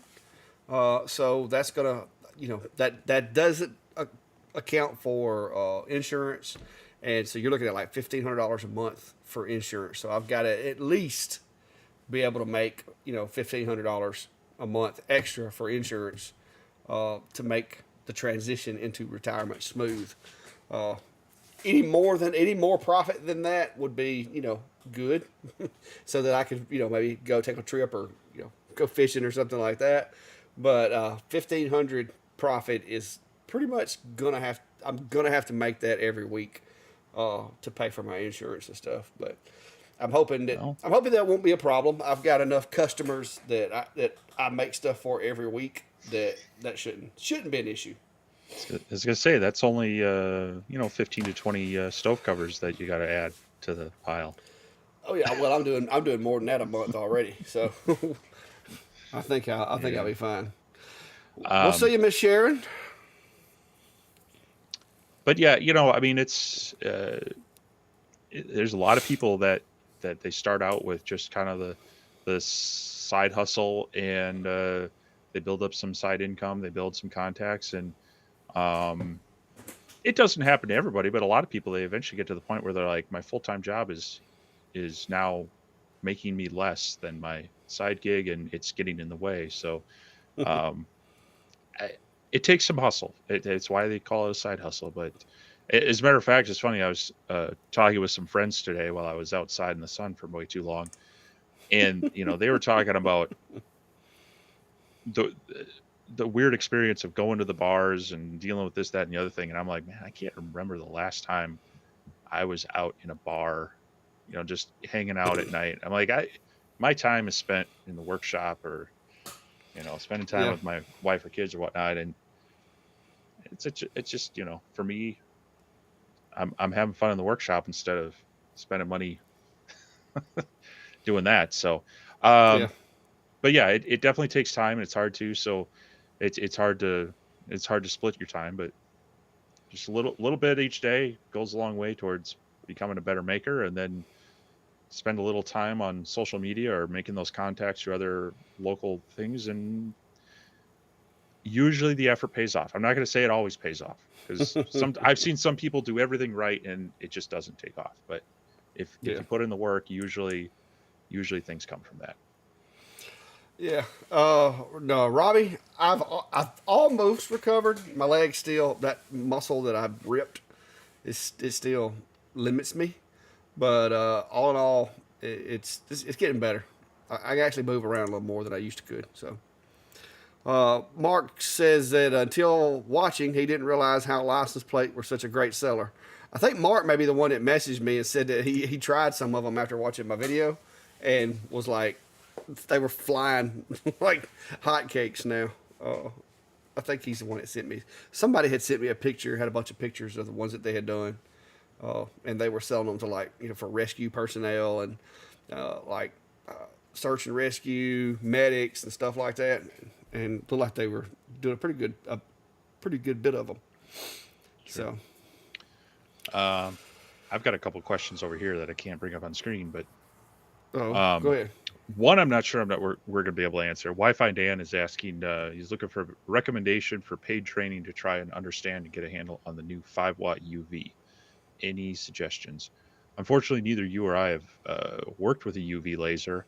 I don't know. I know Patrick, Light Source Engraving, you're in our chat. Have you? I know you've done a lot with fibers. I don't know if you've done anything with UV lasers. Um, but do you have any? Have you been watching anyone that would have some good content or to point them towards? I have no idea. Like I said, I stay so busy. I watch a little bit of yours and some other folks that we're friends with, but for the most part, until I run into a brick wall that I can't figure out, Yeah. I just I'm just sticking with the stuff that I'm learning. I do cheat sometimes when I'm getting a machine in that I've never had before. Uh, I think Patrick said he's got a 5-watt UV. Okay. So So yeah, Wi-Fi Dan, if you could check out Light Source Engraving, Patrick over there, I recommend his channel for people getting, doing a lot with fibers. He does a lot of deep engrave. He's been doing a lot of like knife projects and leather projects, things like that. So maybe check him out. Maybe go check in with him, and he can hopefully answer some of your questions or at least get you a little bit further. But unfortunately, I have not played around with any UV lasers yet. yeah. Ralph said he stopped buying files on Etsy, seen too many for sale by folks other than the creator. Well, if you see my Etsy shop, those are my files, and there's probably a video that you can watch with me creating them. It is an issue, folks stealing your files and reselling them. I think Steve has been a victim of that. So far, I haven't found anybody doing me that way, but I keep my prices so low that if they stole my files and tried to use them, by the time they undercut me to sell them, because they're gonna have to be found on Etsy before I'm found, and then two, their price is going to have to be lower than what my price is, and my prices are so low that by the time they do it, it's just so much headache. They're not going to make a lot of money off of it because I don't. Like I said, I just don't charge that much for mine, and Yeah. so that's Y- that's my defense to it, is to try to keep my prices so low that the return on investment for them is just not worth it. Yeah. Yeah, I've had a couple of, like, I had someone, I forget what country they were in, somewhere in South America. They had stolen my uh, enclosure plans. I actually had someone take the plans and try to repost them on Etsy. I sent them a very quick, "Hey, knock it off," and they actually pulled it down right away. But the other one, I tried. I mean, even have a lawyer friend. I said, "Hey, can you just send me some lawyer language to send this guy?" It's unfortunately part of the game. People will take your stuff, and I mean, it's one thing to take it and put their spin on it, but when they just completely rip off your files and everything and just repackage them, it's frustrating. So it's definitely something to be mindful of if you're going to get into that, trying to sell some of your own designs and such. You you can only you're a bit at the whim of people's goodwill to not take your creation and just and use your own. So um but yeah, I do try to be cautious when I'm looking at Etsy files to try to look at the seller, try to see, does it look like they legit, have they designed a lot of similar things? Does it look like that's truly their creation, or is it something that they've stolen? It's hard to be 100% even if they're, whether it's on Etsy or elsewhere. So use your best judgment. Um, Try to support the original as best you can, the original creator, but it's impossible to police it worldwide 100%. As we're talking about that, we had a spammer, one of the scammers, come into the chat over here. Yeah, yeah, I saw that. I had to deal with that. Oh Um, man, Fred's asked a question in both our chats. I was going to bring this one up, but wondering about a cabling. Originally used on P20 uh, versus a V35. The P20 has a 4-pin, while the V35 has a 5-pin. So looking to add the extension, but has the wrong pin module or wrong pin on the cable.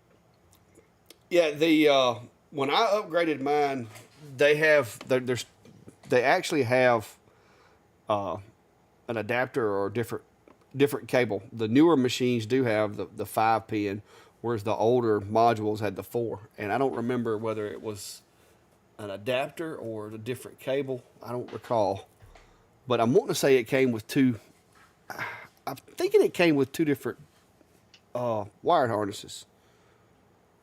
But the one they sent me, there was an adaptation that had to be done. Hmm. But I don't remember. I can't. It's been so long. I don't remember if it was if it was just an adapter cable or if it was a whole nother cable. But Yeah, I haven't done any of the extensions on the 8s or a Tezer, however that's said. Uh, yeah, so, but yeah, most of the ones I had, they either came with the optional cables for the different modules, or you had to request it. Unfortunately, as we've heard, they're not the best at getting back to people on support recently. So that yeah, hopefully isn't your only option. I mean, push come to shove, you could probably source the appropriate length cable and the right connectors, but that's getting into it's getting into that tinker realm where you may or may not be comfortable with. yeah. Let's see. Over in my chat, our carpenter's asking, "Will I be at the Minnesota Woodworkers Guild show at the fairgrounds this October?" So they've, I was there last year when they were at Canterbury Down Expo Center, which is a lot closer to me than the state fair is. They have been asking if I want to come back, and I told them unfortunately I can't commit to it just yet. They are hoping to have myself or someone else that could do some laser stuff. Um, I I wish I knew a little bit better. I wish I could predict the weather better. If I knew I could be outside and really do some demonstrations, I hate being inside and trying to run the hokey smoke extractors to do demonstrations. But it's also it's a tough time, busy time and such too. So it's probably going to be like a week or two before if I know I'm going to go or not. I may go and just attend, even if I'm not uh, demonstrating all day, and I'll definitely let people know on the live stream as we get closer, and I'll try to put some posts out there if I am going. But I don't want to I don't want to commit to them yet and not be able to make it. So unfortunately, I'm not sure, but it is fun. I've been going off and on the past 5 6 years as just an attendee, as well as last year demonstrating there. So if you're in the Twin Cities or greater Minnesota, Western Wisconsin area, it's worth checking out. Not sure what website you're talking about, Tommy. Unless you're talking about the rugby, what's the name of it? Rugby Architectural Building Products. That's the place I got the wood from. But I'm not sure what website you're talking about. So you might drop that one again. Maybe I'll see it this time. Jur O'Grady, I don't have anything when it comes to like selling on Etsy or anything. That's not something that I've ever really been asked about, to be honest with you. And as far as I know, Steve really doesn't have anything on that topic either, do you, Steve? No, I mean, uh, this first I've had someone ask me about it. Um, I guess Tommy's asking about your new channel. Oh, Um, uh, with CNC files, it's a little bit different than lasers, but which the few tips I can give you really quickly. You want to double and triple check your files to make sure they're rock solid, that you don't have overlapping lines, you don't have open lines. So when you export your vector, that it's a clean option. And then from there, there's a balance of trying to offer it in as many popular formats as possible. So with CNC, you might want to offer a DXF, an SVG, and possibly maybe a Vectric file, or if you can get your hands on some of the other formats, being able to offer those as well is helpful. But then it really comes down to make sure you've got, you want to be able to clearly state that it is a digital file, even though it is set as an option. People seem to get confused. Um, and yeah, then, on Etsy, it's all about your presentation. So you want to have a really good thumbnail that explains what it is clearly without being cluttered. Use up as many photos as you can. If you can do a quick video, you can, and then it's in the description. The big gotcha, though, is you have to have a way to market it, because pick your marketplace. If people aren't aware it's out there, you're just one of many. That's where Clack and yeah, I have the advantage. Usually there's a video that goes with it. yeah. And so we're driving that, like, hey, we made this, and if you're interested in the file, here it is, go over there.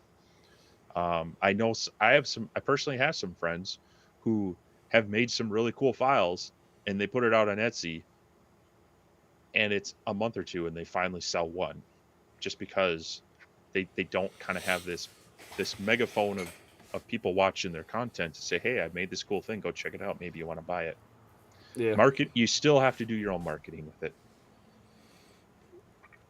Yeah, that is where doing the videos and stuff, it does help for stuff like that. I mean, my Etsy shop would not do what it does without videos. Steve, you So okay over there?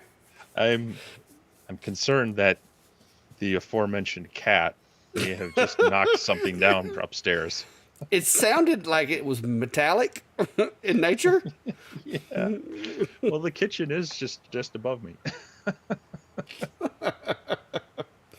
Oh my goodness. But you know, I may want to go check that out. you may want to go see what that was. That very well could have been bad. I'll be Take a right back. picture. Take a picture and bring it back with us.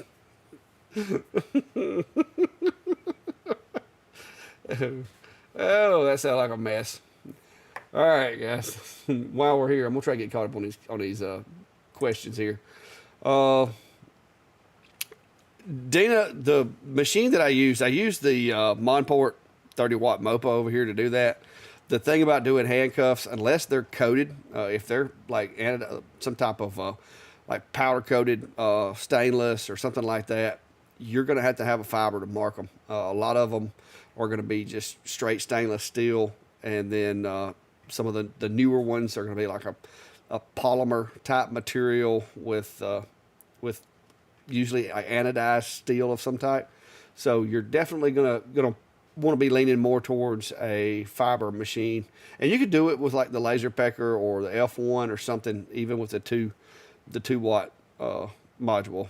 What'd you figure out? Now, is that a guilty looking face or not? It looks like it's ready to go get somewhere. Did you find it? Yeah, one of the boys made some eggs for dinner, Mm-mm. and the cat the pan didn't get cleaned out well, so the cat was trying to clean it out.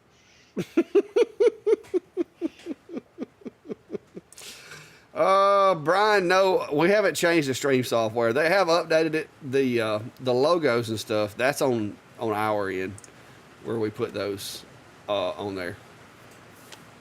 My gosh, the bottom just You fell out. The bottom just fell out over here. I didn't put the cover on the boat. Now I gotta wait 2 more days for it to dry out. Oh, is it raining? Yes, Uh, I had the cover off because it got rained in yesterday, and I was letting it dry, and so now we got this again. So, all right. oh, Da, da, da, da. what I miss? Let's see. Uh, what? Having a clean mirror. Uh,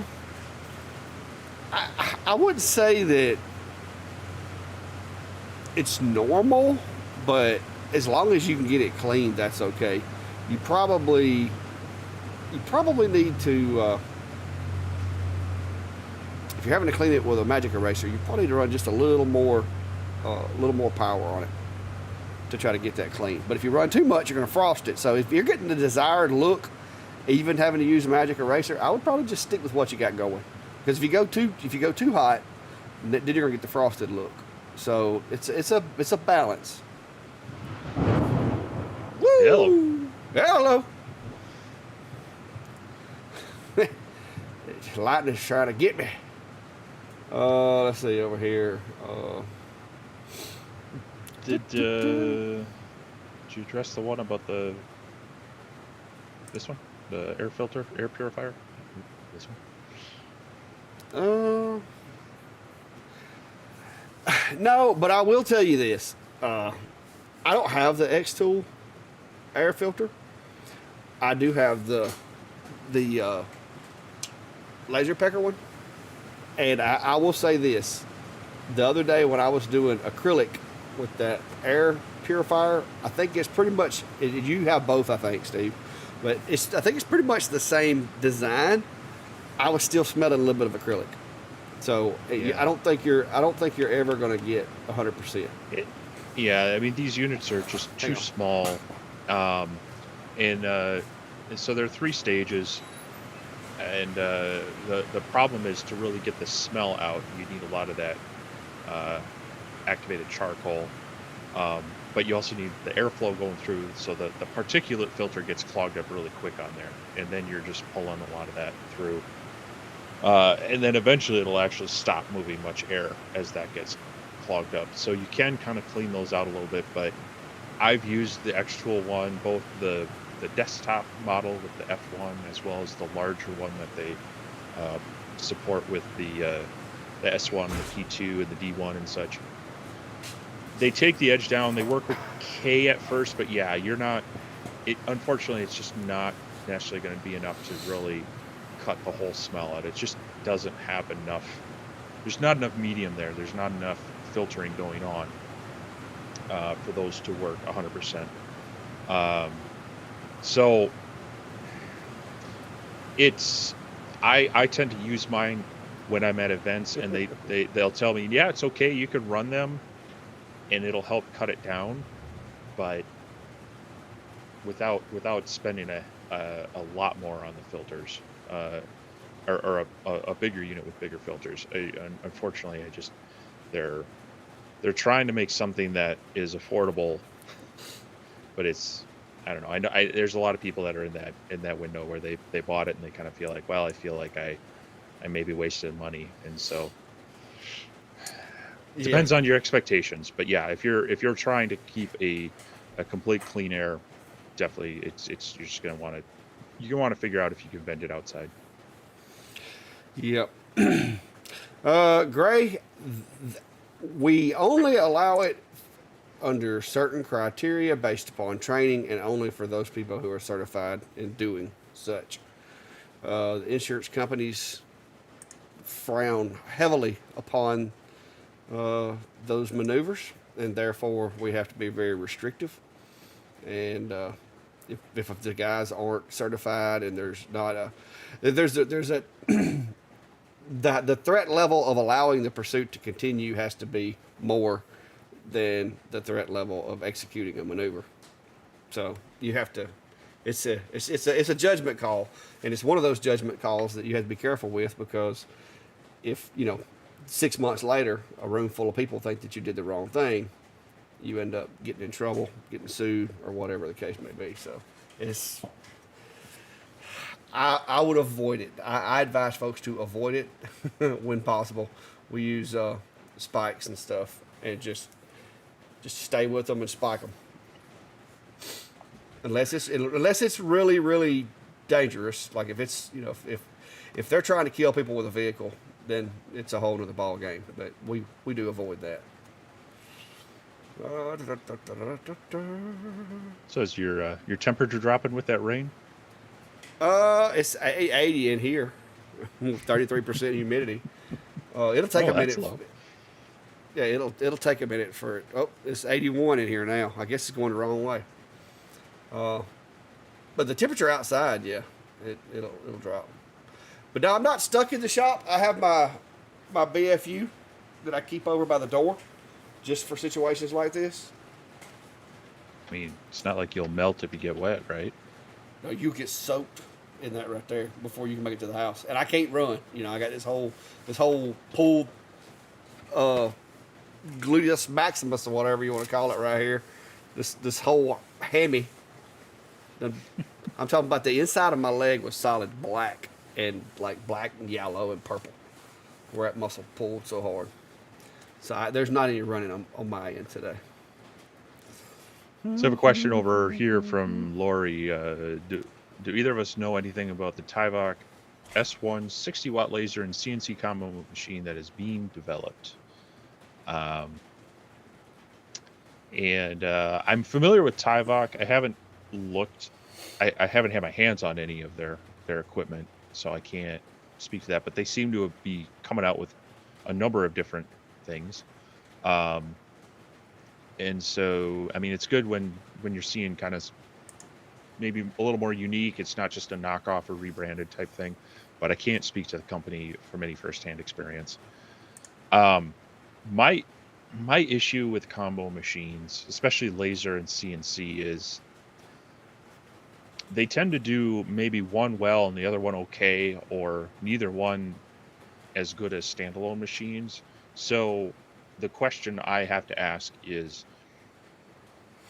what is the motivator that the person needs a dual machine for? In some cases, that's they only have so much space, or it might be that they primarily use one. So there's a lot of people who have like the Onefinity CNC, and then they'll get the JTech laser module because they only occasionally will laser engrave. Mostly they do CNC work, and that's understandable. But for me, it depends on how well they switch between the two, and then how much that one operation interferes with the working of the other. So a CNC is going to create a lot of dust. It's going to get on the rails. It's going to get around places, and or you have to now adapt in a dust collection system as well. And then when you want to switch to the laser, the issue is, unless you have a machine that understands the offset of the two, you have to re-zero. And so if you're trying to do a job that requires both, it still might require you to kind of set up a jig or realign it. So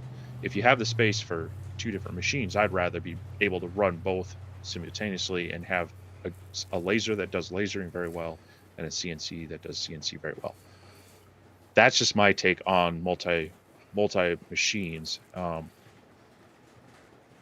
So I've seen a few in the past done before. So I guess I would just take a look at it as why you want the dual one, and does this machine seem to work for you? Like I say, I can't speak for the company. I haven't worked with them. I haven't looked at any of their machines. Well, but Well, you got to figure too. You're gonna have to. You're not gonna be able to if you're cutting material, especially.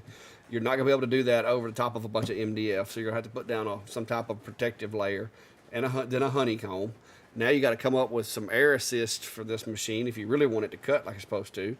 So now you got one more thing run to the head, and the Shapeco has the capability of putting a laser module on it, but other than cutting, it's not going to move fast enough. If I put a 20 to a 40 watt module on there, the CNC is not going to move fast enough for me to run 100% power. It's going to be so much slower doing engraves than one of these task specific machines would be that it just wouldn't be worth it. And then another thing is I've got my CNC tied up doing laser work when I need to be using my CNC. So like I said, I would recommend if you want a CNC, get a machine to use as a CNC, and if you want a laser, get one to use as a laser. Now, if you're not worried, like you said, if you're not worried about how long it takes, and there are options, but it's not going to be the same as having task machines. Now, the interesting thing, though, just looking at this, I did look it up. The Spider S1, it is a 4-foot 1-inch by 8-foot enclosed design area. So if you're Do what? 4 foot. let me see if I can share. Let me see if I can share this really quick here. You said it's a Tyvek. Here you go. Tyvek Spider S1, laser engraver and light burn CNC all in one. 4-foot 1-inch by 8-foot enclosed design working area. And looks like it's going to be on Kickstarter here shortly. Good God. Trying to see if they list any of the specs.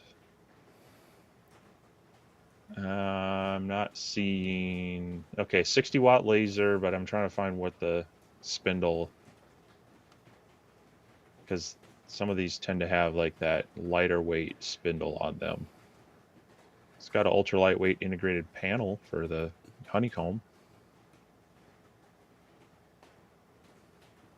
Which one was that? It's the S1, Tyvek Spider S1. S1? Yep. All right, so it's got a 200 watt spindle. So that's not overly powerful. So you're talking some lightweight material. So I would be curious options to be able to upgrade that as well. You're going to be able to do some engraving with that. Not a whole lot of cutting unless you want to go slow. But yeah, spiders1.tyvek.com is the page. I'm sitting looking at it now. Powered by a 60 watt diode laser and a 4-foot 1-inch by 6-foot 7-inch enclosed work area. I mean, if you want a really large laser, there's a confliction in the work area size. The top says 8-foot enclosed, and then down here at this video, it says 6'7" enclosed. Yeah. Well, either way, if you want a large working area for a 60 watt laser. Yeah, I mean that is a very large. And Dark Forest is saying it's $8.99 for a 6-foot laser. I mean, It's interesting, but I don't know where I'd put something like that. 6-foot or 8-foot. That's a lot of space. Yeah, that's like when Adam Stack wanted to send us that 800 by 800 A70 or whatever. It's like, where am I going to put it? So it's gonna need that bigger shop.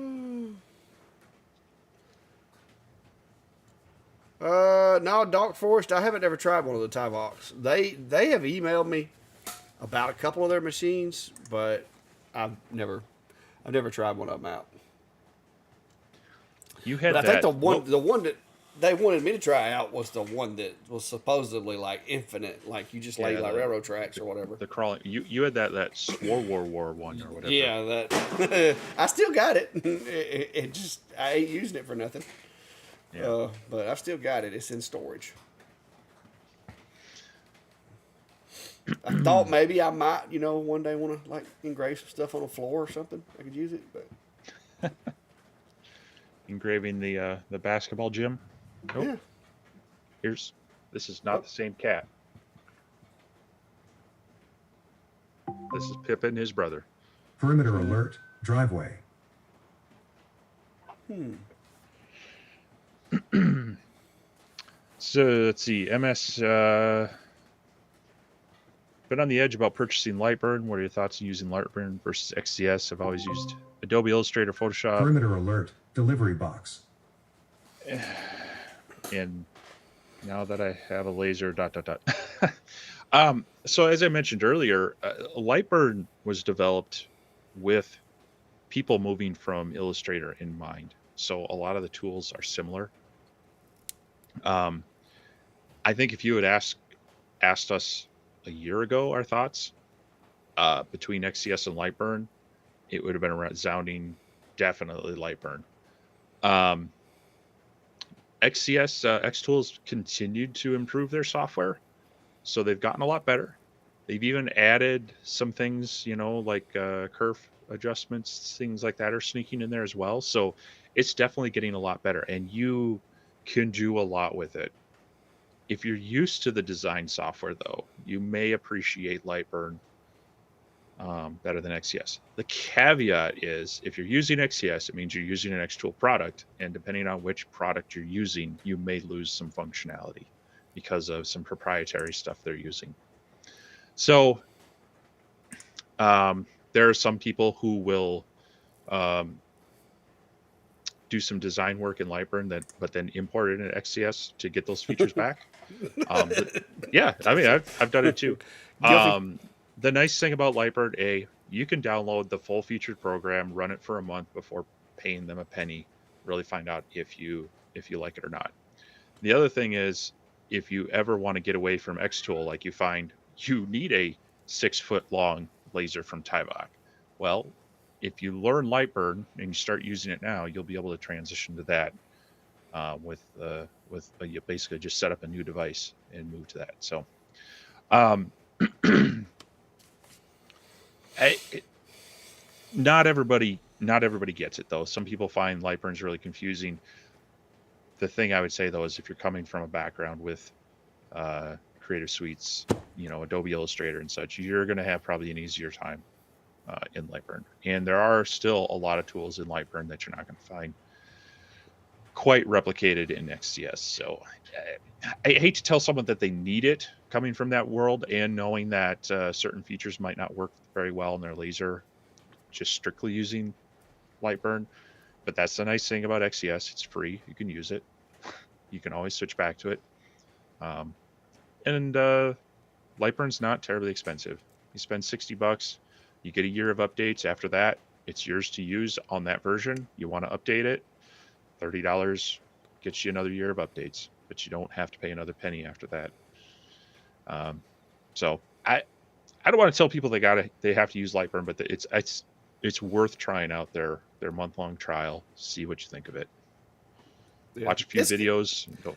It's got some cool toys and tools and stuff in there. If you're doing tumblers, especially, it really makes tumblers a little bit easier. So well, the one thing I like too is there's a lot of optimization features in Lightburn, and in my large sign video I did a couple weeks ago, I touched on a few of them. How you can adjust the different priorities as well as the different style of engraving to, if I ran it one way, that job was going to take 3 hours versus I think an hour and 11 minutes. So those are some of the things where yes, you can do all these things in XCS, but in Lightburn it lets me tweak them and be more efficient with it. So yeah. Burn Car Print says you have poltergeist. They've just observed that the lights behind you have been going off too. Yeah, no, that's a motion sensing light in that part of the basement. So the cats will wander back there and they'll turn it on, and then it turns off after a couple minutes. But yeah, for that matter. Yeah, I think was it Dark Forest. I think was the one that bought a storage building or something auction, and it got a bunch of Xtool stuff. That's crazy. That was a good one. That's a good one. North Alabama says you look taller on the bottom of the screen, by the way. Uh, Now, Lightburn is it's not compatible with all lasers per se, but a vast majority of them will work with Lightburn. You have some. I don't think they support Glowforge. Does it? They're not Um, supported. They don't support Glowforge, and I guess well, that's the only there are some major other brand that I know of. well, there are some other larger brands. You know, uh, and of course now it's going to escape me, but there are some brands out there. I'm not even sure that necessarily Epilogue, because they like to use some of their Yeah, as different I say, I don't plugins. think it'll work with Epilogue either, unless they have a specific Lightburn compatible one or something. Yeah, it's compatible with, I would say, the majority of hobby lasers and low to mid grade commercial lasers.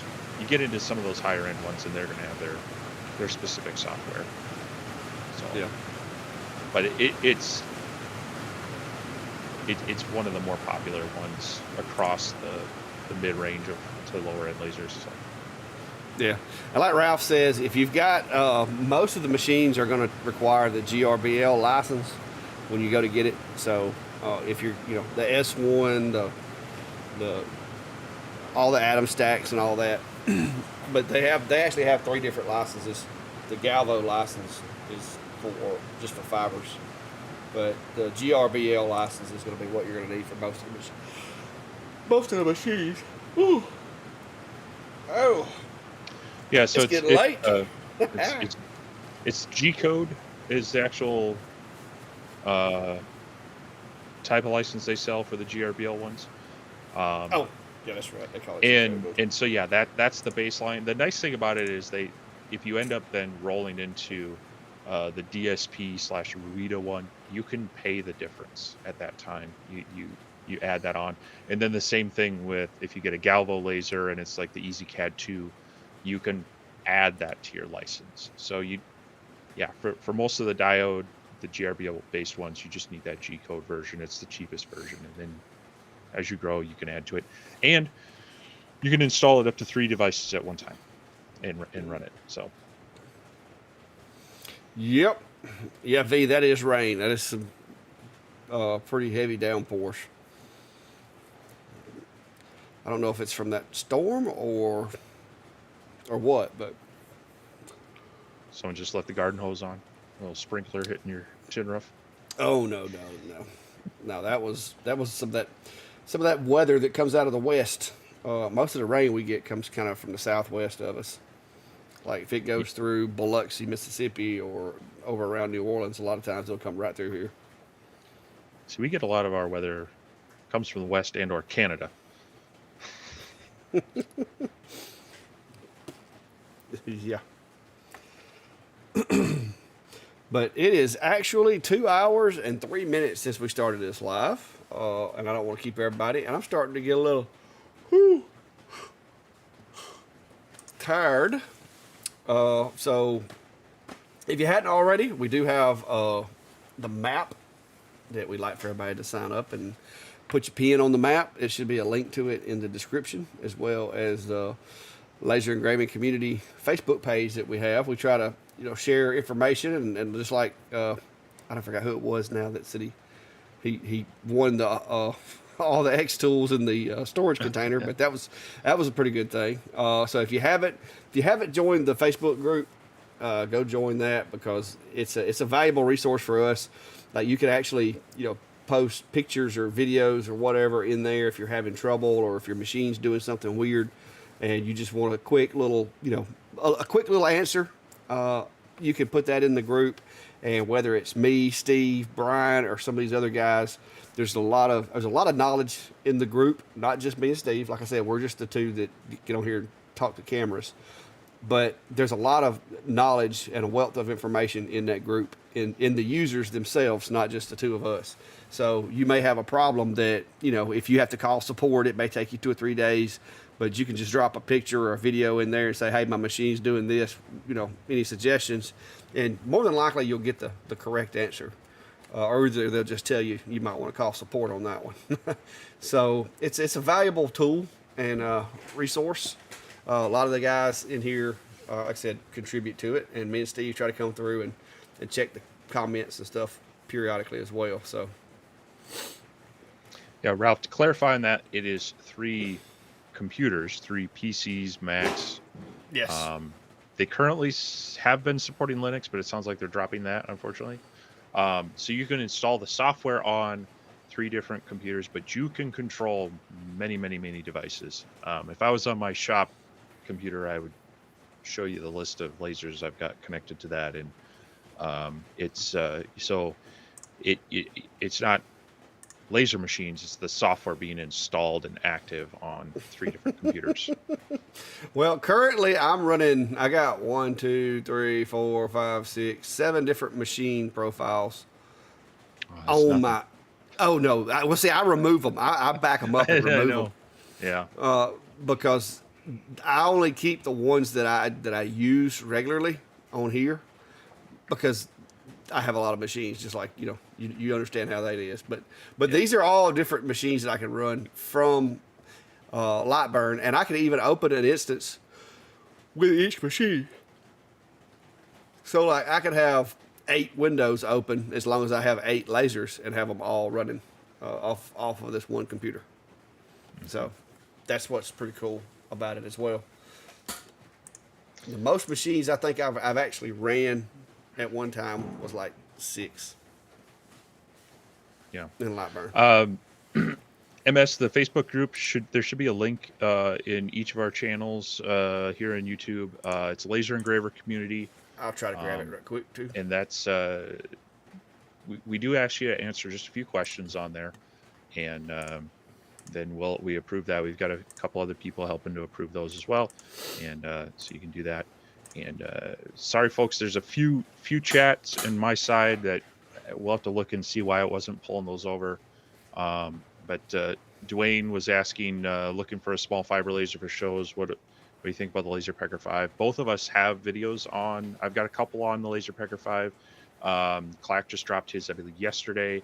We'll be doing a little bit more with those. And he's got some on the F1 as well as F1 Ultra, as well as I do. I still working with the F1 Ultra, figuring it all out, and we'll get mine out. But as far as portability, the Laser Pecker series is definitely very portable. So is the F1. But yeah, if you're wanting to get into like a 20-watt fiber laser, that one I think is probably the nice balance of portability, but also having the protection built into it. So Yeah, they're supposed to be sending me the enclosure, the little, looks like a little miniature microwave yeah, a oven little that goes mini around fridge it. or something. Yep. Yeah, I think that would be a good upgrade to have in your shop and to take to events and stuff. But the way that one operates now, yeah, you could do it without it, since they have it where the lens pops off. It's a lot better. Oh my gosh! Yeah, you're getting hit with those tonight. But he disappeared. anyway, we'll try to figure out what was up with the chat things for next week. So hopefully we can make sure we get everybody pulled in. But we appreciate everybody hanging out on both channels. If you're new to either one of us, we appreciate you being here. Consider checking out. If you're coming here from me and you haven't seen Clack, go check him out.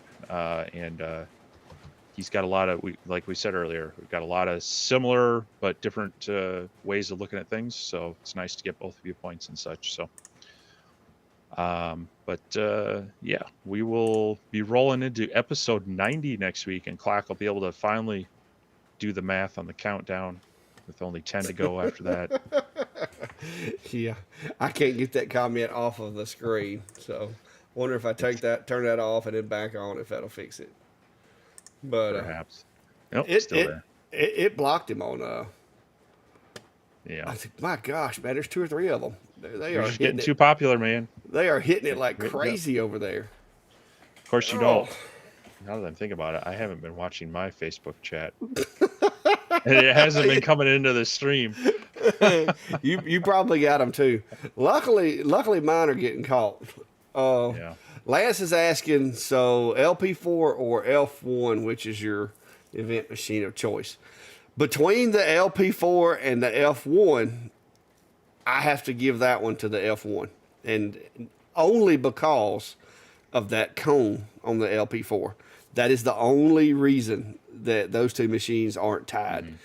Mm-hmm. If you had a little box or if you had a little enclosure, the LP4 and the F1 are neck to neck. I mean, they both do a really good job. They both have the same capabilities, basically the same work area. But that little cone on the LP4 is nowhere near as convenient as the little slide cover on the F1. So between those two machines, I would definitely have to say the F1 would be my pick. Either one of them will work, but the F1 for me, for how I do things, it would flow a lot better. Now, once you get to the LP5, compared to the F1 Ultra, I think the F1 Ultra lost a lot of the F1's portability because it's not as portable. It's big compared to the Laser Pecker 5. So there's pros and cons with the two different machines, but they're all of them are good machines. The Ultra, the LP5, the LP4, the F1, they're all good machines. It's just there's pros and cons depending on what you're going to be using it for. Are you going to be using it, setting it on a desk and never moving it? And also what other accessories do you want to go with it? So, but I do plan on doing some tumblers with the LP5. I've done some with the LP4 to see how it done, and it done okay. But I'm going to try some with the LP5 also. So have you played with the rotary yet on the LP5? Mm-mm. The thing that every other laser, it's you set it kind of the long way down. This one you got to put you basically set the cup in so that it would be upright as you're looking at it instead of sideways. And you would think that would make it easier, but that always just messed with me because I'm so used to all the other lasers it needing to be on the side and then rotating the image. So I've done tumblers with the Ultra, and the Ultra does a good job on them. So we'll see. Yeah, but that one still, it sits in there. Yeah, it does. It turns sideways. So I don't know why that just it threw me off a little bit at first because it makes more sense, but it's like driving on the wrong side of the car or something in it. But yeah, I would agree with you that the cone on the older the 2s and the 4s,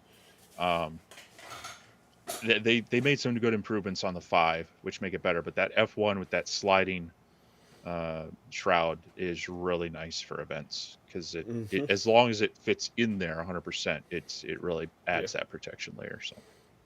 Yeah, you don't have to worry about trying to like fumble around it because me, I'm just too clumsy. I can't.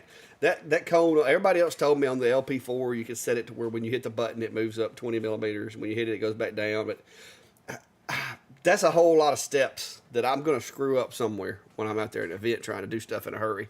I like it better. I like it better with the way the F1 is on that aspect of it. It's like I said, it's not a bad machine, but personal preference. Between the F1 and the LP4, the LP4 is to me is not going to be my pick on that one. But interestingly so, the LP5 versus the F1 Ultra.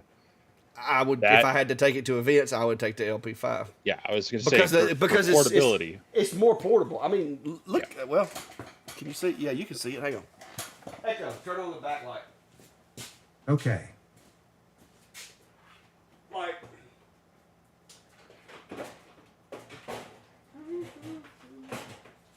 I mean, you can carry it with one hand, and you're not going to do that with the F1. Yeah, the Ultra. This is the biggest thing. Is like with this guy. Like I said, I can carry this around. If they did this to the LP4, that would make a lot of difference. But yeah, I can literally carry this with my thumb. Yeah. So, and it's got the same power outputs as the other one, as the Ultra. So, not a bad little design at all. So I like it. Cool. Well, I think I don't like the name of it. So up here we call this the Minnesota goodbye. I think we've said goodbye about 3 or 4 times now. So we're now running at 2 hours 15 minutes. We should probably wrap this up. So See? Woo, woo, woo. very cool. Yeah, this is actually with a CNC. And yes, there's a test grid underneath there, but I wanted to test it before I went to throwing material at it. And somebody misjudged how big the design was going to be, so there's a laser test file there too. So, but yeah. Easy ways. All right. But yeah. Let's see. I do need to recheck some of the jigs I made from your files for the F1 if you were just a bit off. You upside down on that. Yeah, you can do that on some of them. You could go them upside down, and there's a chance that you may have a little bit of inconsistencies, but it's not going to be much, if any. What's the cost difference between the LP5 and the F1 Ultra? Which one was more expensive? The F1? The F1 Ultra is a little more expensive. Yes, that's what I thought. Now, of course, if I don't know what the enclosure is going to cost, so when you add that in, Well, yeah, because we do have to have. it might be a lot closer. But I think either way, if you're looking at it for portability and you want that 20 watts of power on the IR, and it's a 20-watt blue diode, I think the portability is gonna have to go to the LP5. Oh yeah, yeah, because it can still put on a pretty good bit of weight and still be easier because there's no handles on the Ultra.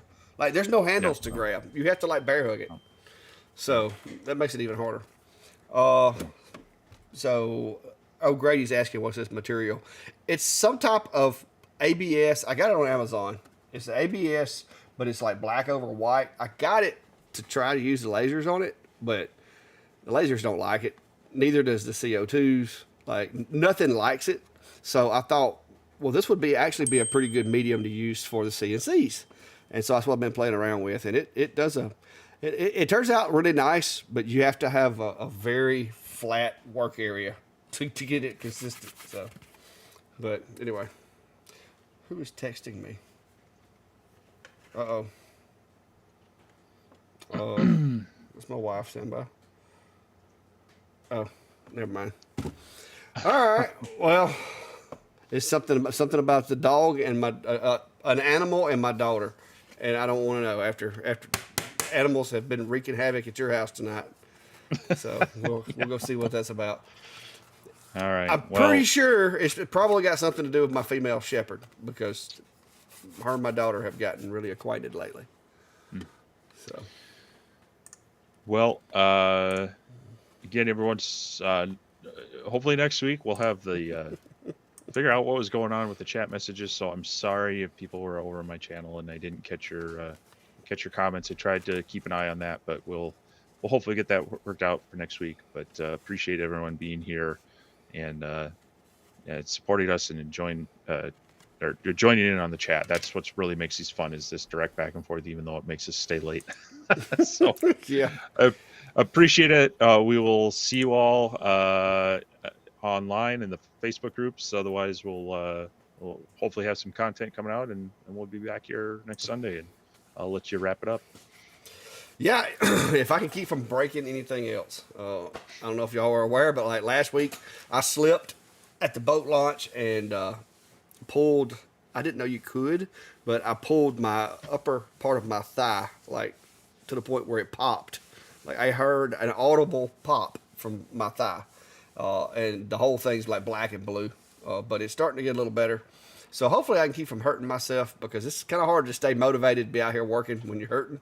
And hopefully this week I'll be able to get some videos out. I am going to be working on a video with this material. So you guys that do have a CNC, and let's say you have a smaller CNC and you want to, look at something like this to make signs or whatever, to add something to, already existing jobs or whatever, I will be doing that video on that. And I'm also working on a video of this newer material and just testing it out to make sure it's going to work before we get kicked off into the Christmas season or fall, whichever you want to call it, because everybody knows that's going to be a big season. Hopefully, it could be not as big as past, or it could be really huge. but you need to be ready for it regardless. So, but that's it for tonight, guys. We're gonna let you guys go to bed, and until next time, y'all be safe and have a good day.